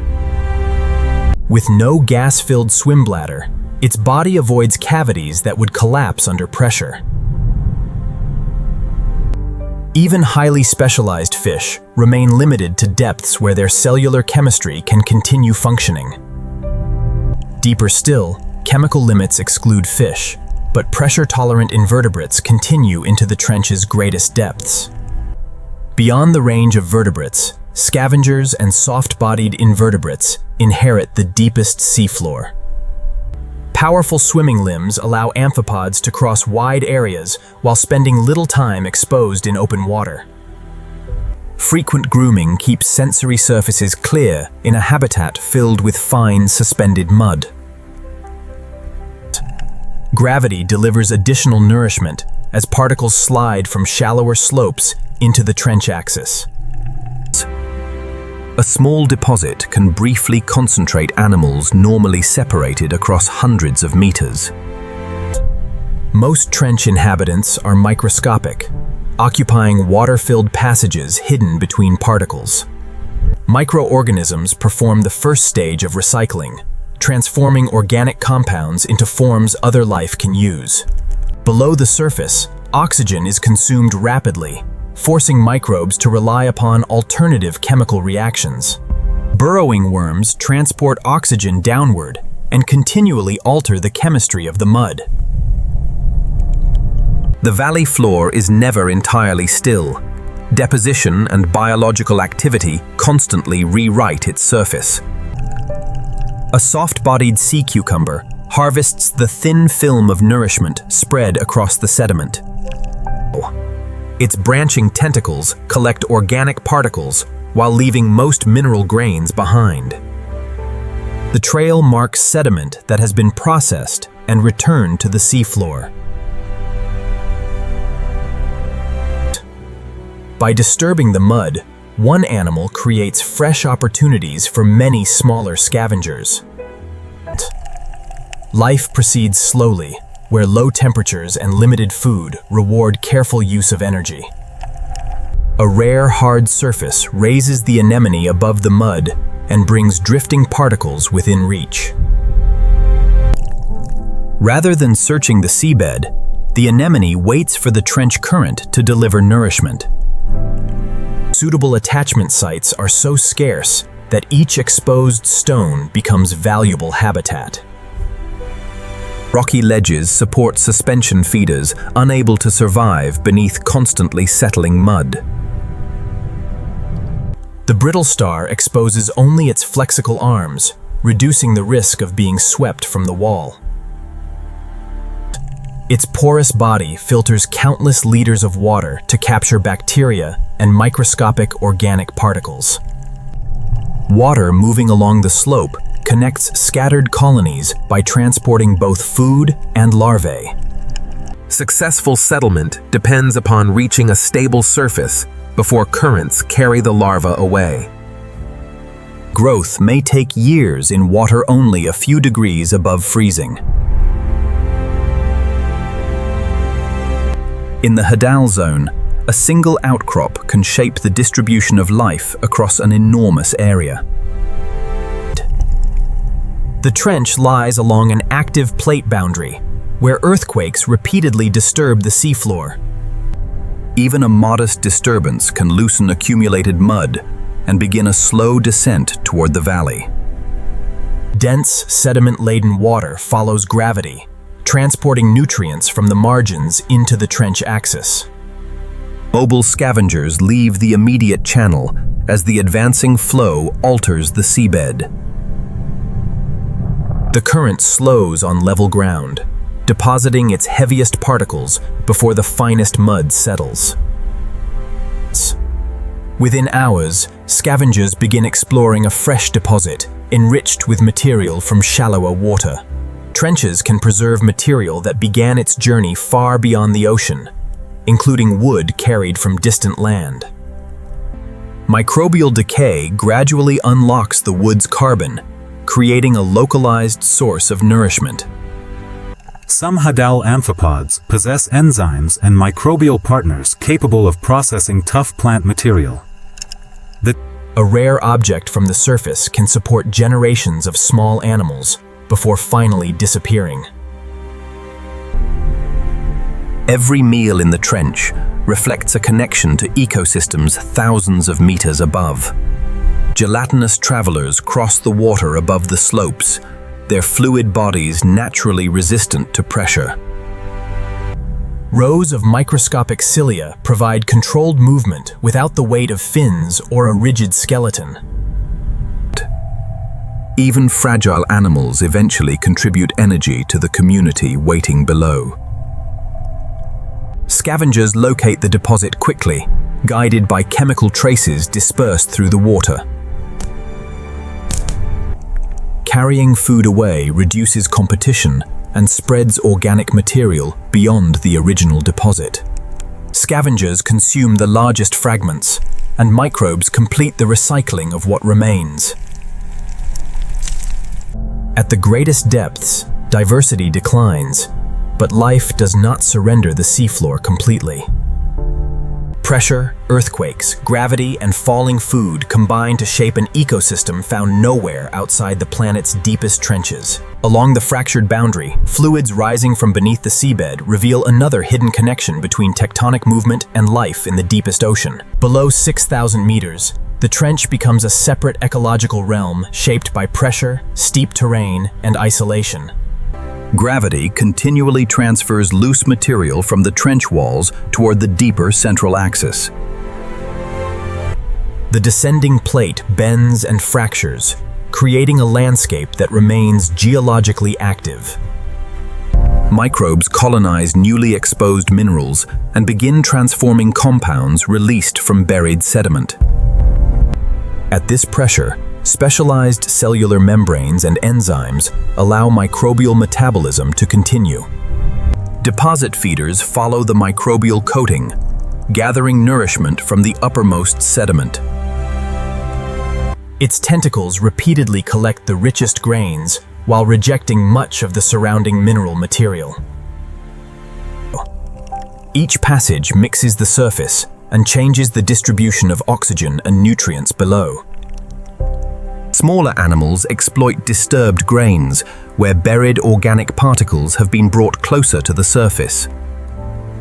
Food remains limited, forcing deposit feeders to spread widely across the descending landscape. Hadal amphipods use chemical sensitivity to locate food across a world almost entirely without light.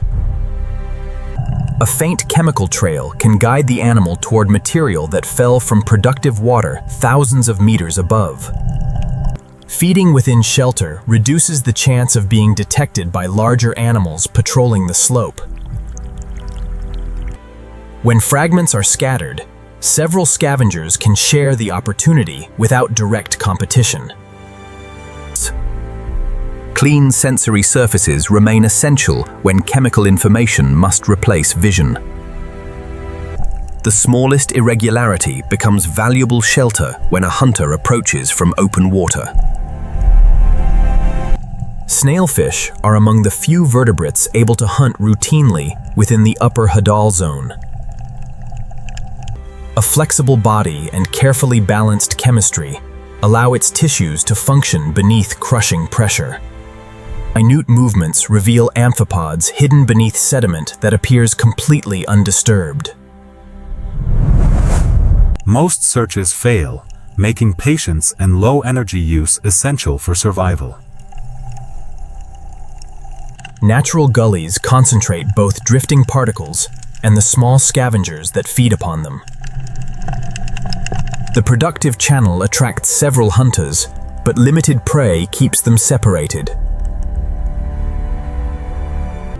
Large fins provide precise control where sudden acceleration would waste valuable energy. Leaving shelter may create an escape route, but it also exposes the amphipods within open water. The fish selects a single target rather than spending energy pursuing the entire group. Shelter ends the pursuit, preserving energy for both hunter and potential prey.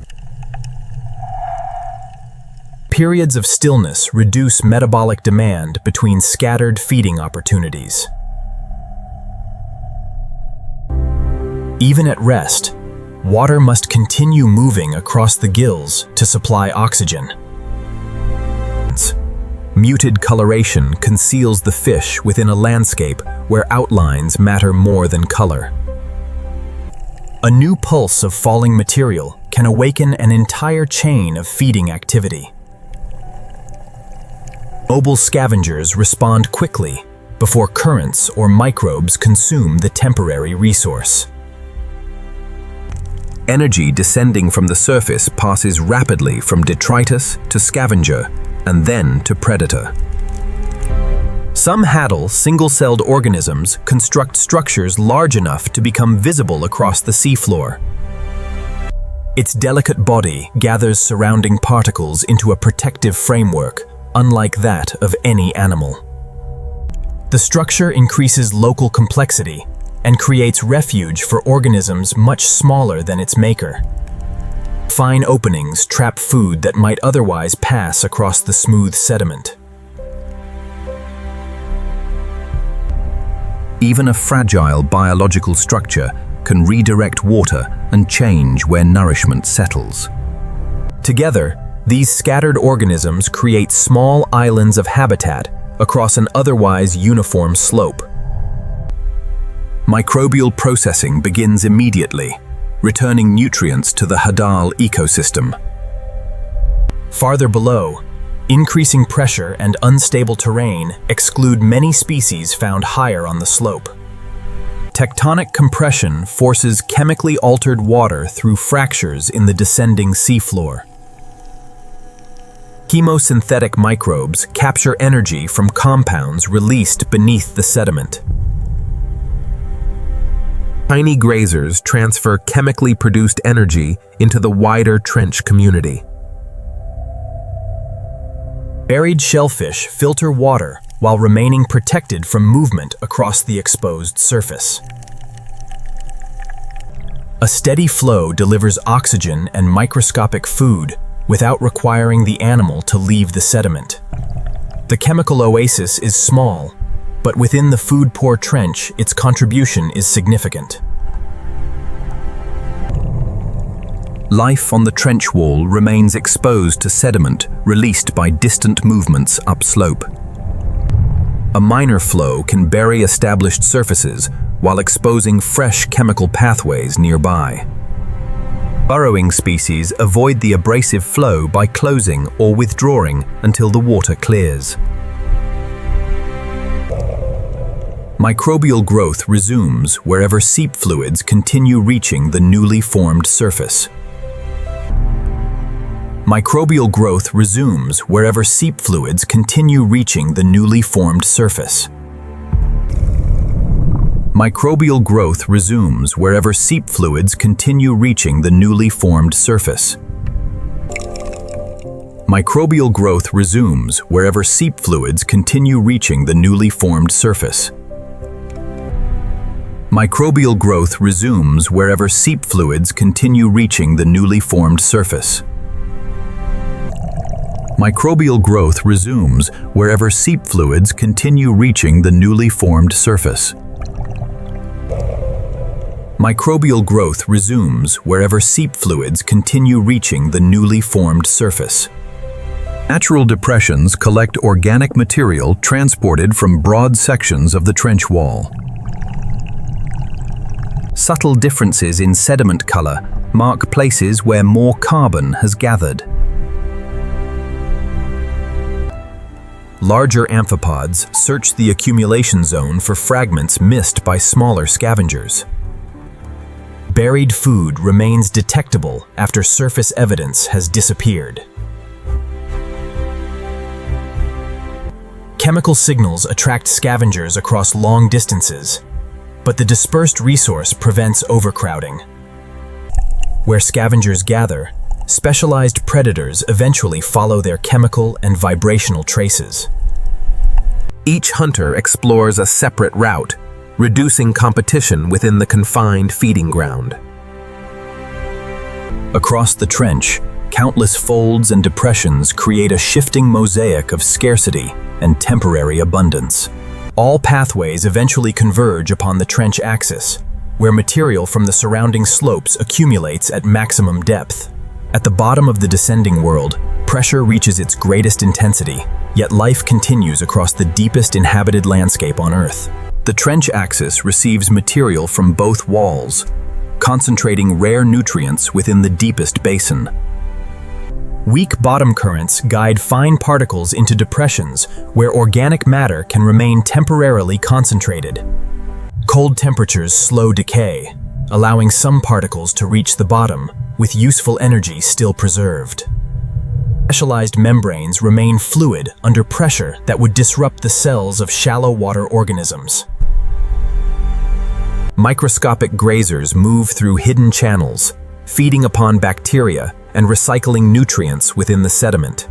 Burrowing animals continually rebuild the boundary between oxygenated water and the darker layers below. Chemical receptors allow scavengers to detect newly exposed food without depending upon vision. Even a minute fragment can justify careful excavation, where the next meal may be days away.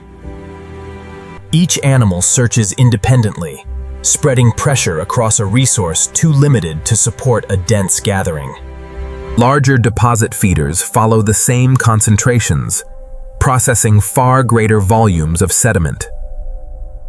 Its tentacles test the surface continuously, selecting grains enriched with microbes and decaying organic matter.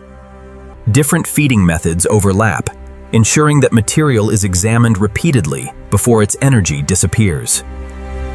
What one animal cannot digest becomes a second opportunity for organisms operating at smaller scales. Movement is measured in meters, while the search for nourishment extends across an immense landscape. A single fragment of stable rock creates an opportunity unavailable across the surrounding mud. Raised above the sediment, its tentacles intercept food transported horizontally through the trench. Contact with a suitable particle triggers a precise response, requiring little unnecessary movement. The same stone provides shelter, attachment, and feeding height for several unrelated organisms. Partial exposure allows the brittle star to collect passing material while remaining protected within the crevice. The obstacle redirects bottom water, changing erosion and deposition across a surprisingly large area. Behind the rock, reduced flow creates a narrow reservoir of food for mobile scavengers, such as a lone hermit crab. Scavengers quickly recognize the enriched patch, yet each remains alert within the exposed basin. Near the shallower margin of the basin, snailfish still patrol places where amphipods concentrate. Soft tissues and efficient fin control minimize the energy required to hover under enormous pressure. Complex terrain protects small prey from a hunter unable to enter every narrow shelter. Deeper still, Biochemical limits prevent fishes from entering the most extreme section of the trench. Beyond the fish's depth limit, the ecosystem continues through animals built upon different physiological foundations. Amphipods remain successful because their flexible bodies and chemistry tolerate pressures beyond the reach of fish. Its lightweight shell provides support without resisting pressure as a sealed, rigid structure would. The apparently empty surface records continual movement by animals rarely visible within a single view. A pellet produced in the upper ocean has survived a journey lasting many days through the water column. By consuming the compacted fragment, the scavenger reconnects the deepest trench with life near the sunlit surface. Portable food is often moved into shelter before competitors can locate the same chemical signal. Fragments lost by one feeder distribute energy among smaller scavengers and microbes. Soluble molecules enter the sediment, expanding the influence of a meal beyond its visible remains. Microbes respond first, multiplying where fresh carbon supplies the energy required for growth. Grazers follow the microbial increase, forming a temporary food web around a particle no longer visible. At maximum depth, life is organized around small differences, invisible from a distance. Giant single-celled organisms spread fragile structures across areas protected from frequent sediment flows. The cell organizes surrounding particles into a framework that supports feeding and protection. The cell organizes surrounding particles into a framework that supports feeding and protection. The cell organizes surrounding particles into a framework that supports feeding and protection. The cell organizes surrounding particles into a framework that supports feeding and protection. The cell organizes surrounding particles into a framework that supports feeding and protection. The cell organizes surrounding particles into a framework that supports feeding and protection. The cell organizes surrounding particles into a framework that supports feeding and protection. Its intricate surface creates habitat for animals that would otherwise remain exposed upon smooth mud. Together, the structures slow water near the bottom and increase the local retention of food. Biological structure transforms a uniform plane into a mosaic of feeding opportunities. Other crustaceans exploit these sheltered patches while remaining uncommon across the open floor. Clean antennae preserve the chemical sensitivity required to navigate darkness and locate food. The trench lies above an active plate boundary, and even distant movements travel through its compressed floor. A small tremor disturbs only the lightest particles, but unstable slopes above may respond more strongly. Loosened sediment gathers into a density flow and begins carrying material toward the trench axis. Because the mixture is denser than seawater, gravity keeps it close to the descending bottom. Mobile animals seek irregular ground before the sediment-rich current reaches the open basin. Attached feeders withdraw their delicate surfaces before abrasive particles sweep across the rock.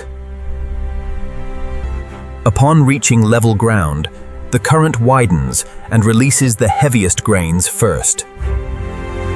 Different grain sizes settle at different rates, creating a layered record of the event. Within minutes, the familiar surface is erased and replaced by a new ecological landscape. The same flow that buries habitat also delivers carbon gathered from thousands of meters of slope. Scavengers return quickly, guided by chemical signals released from freshly deposited material. Animals able to locate buried food gain access before microbes consume its most valuable compounds. Animals able to locate buried food gain access before microbes consume its most valuable compounds. Animals able to locate buried food gain access before microbes consume its most valuable compounds. New sediment reorganizes oxygen and chemical gradients, creating opportunities for different microbial communities. New sediment reorganizes oxygen and chemical gradients, creating opportunities for different microbial communities. New sediment reorganizes oxygen and chemical gradients, creating opportunities for different microbial communities. New sediment reorganizes oxygen and chemical gradients, creating opportunities for different microbial communities.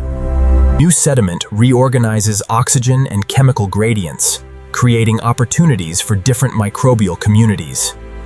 New sediment reorganizes oxygen and chemical gradients, creating opportunities for different microbial communities. New sediment reorganizes oxygen and chemical gradients, creating opportunities for different microbial communities. Disturbance and recovery repeat across geological time, continually reshaping where life can settle and feed. Disturbance and recovery repeat across geological time, continually reshaping where life can settle and feed. Disturbance and recovery repeat across geological time, continually reshaping where life can settle and feed.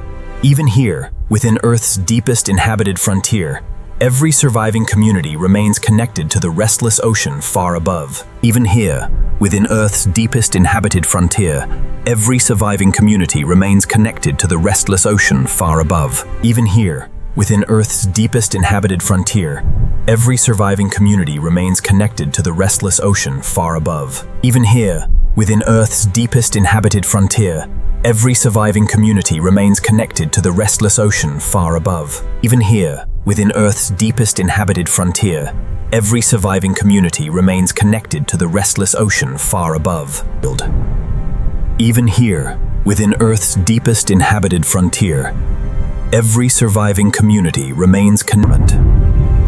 Even here, within Earth's deepest inhabited frontier, every surviving community remains. The trench floor may appear isolated, yet a continuous exchange of matter links it to every layer overhead. During descent, microbes consume the richest compounds and gradually weaken each organic fragment. Some particles are captured before reaching the sediment, extending the feeding habitat into the water above. Every interception changes a particle's size, chemistry, and eventual destination. Deposit feeders return as soon as the new surface becomes stable enough to cross. Fresh deposits contain organic fragments transported from habitats far above the trench axis. The first large traveler creates a visible record across a surface recently erased by geological movement. Its passage opens microscopic spaces where smaller animals can reach buried food and oxygen. Feeding movements redistribute sediment, carrying microbes and nutrients beyond the original deposit. Along the wall, stacked deposits preserve evidence of disturbances separated by decades or centuries. Compression within the descending plate continues, forcing altered water through its weakest pathways. Microbes harvest chemical energy, where reduced compounds encounter oxygen carried by bottom water. Burrowing worms exploit both the microbial growth and the particles redirected by the uneven wall. Shell-bearing animals occupy the firmest patches, filtering water while remaining protected within the slope. A rapid closure prevents abrasive grains from entering the delicate filtering chamber. Exposed stone provides attachment points unavailable across the shifting mud below. From the security of a crevice, sensitive arms collect particles moving along the rock face. Depth, slope, current, and stability divide the wall into habitats that may lie only meters apart.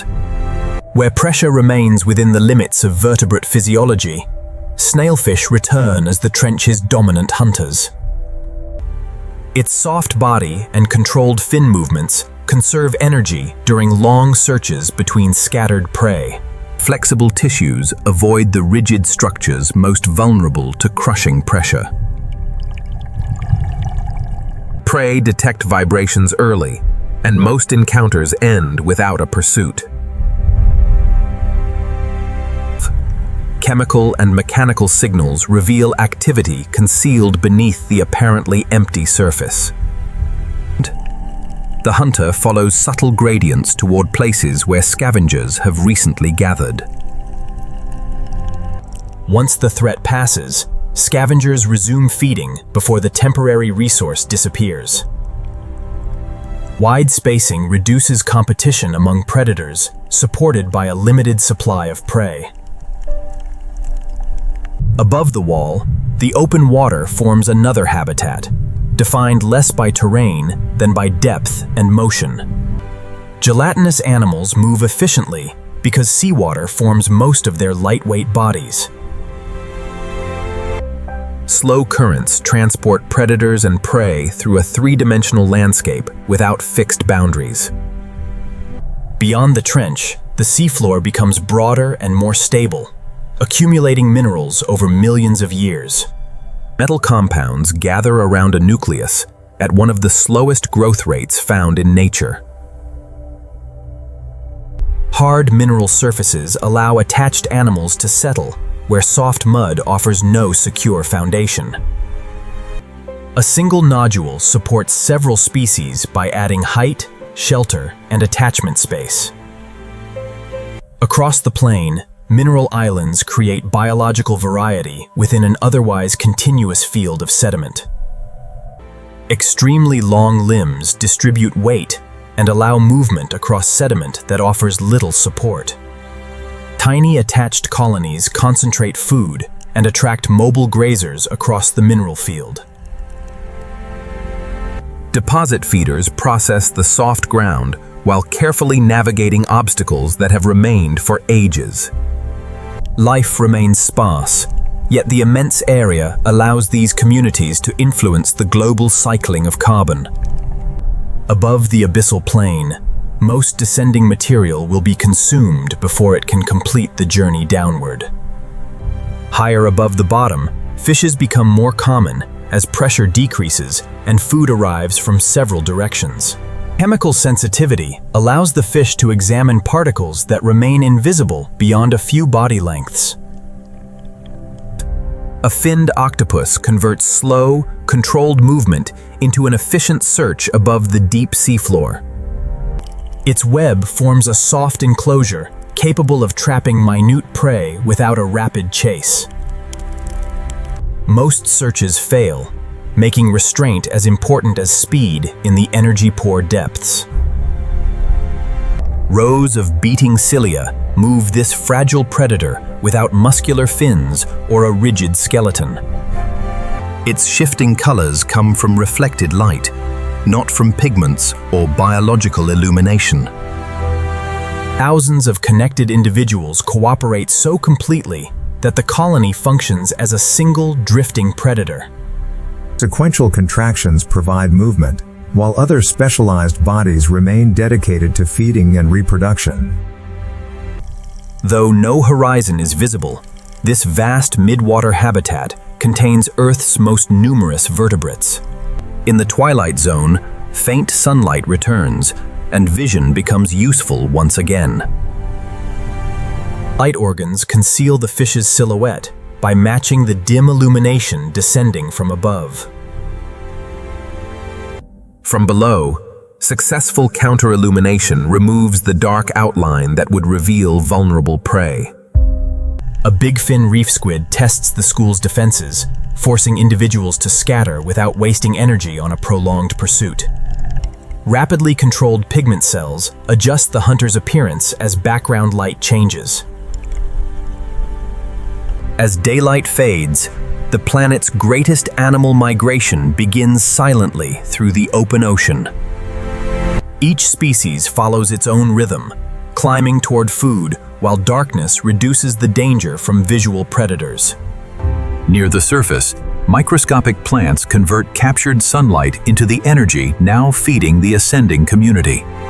From microbes in the deepest mud to the largest animals near the surface, every life is supported by the same connected ocean.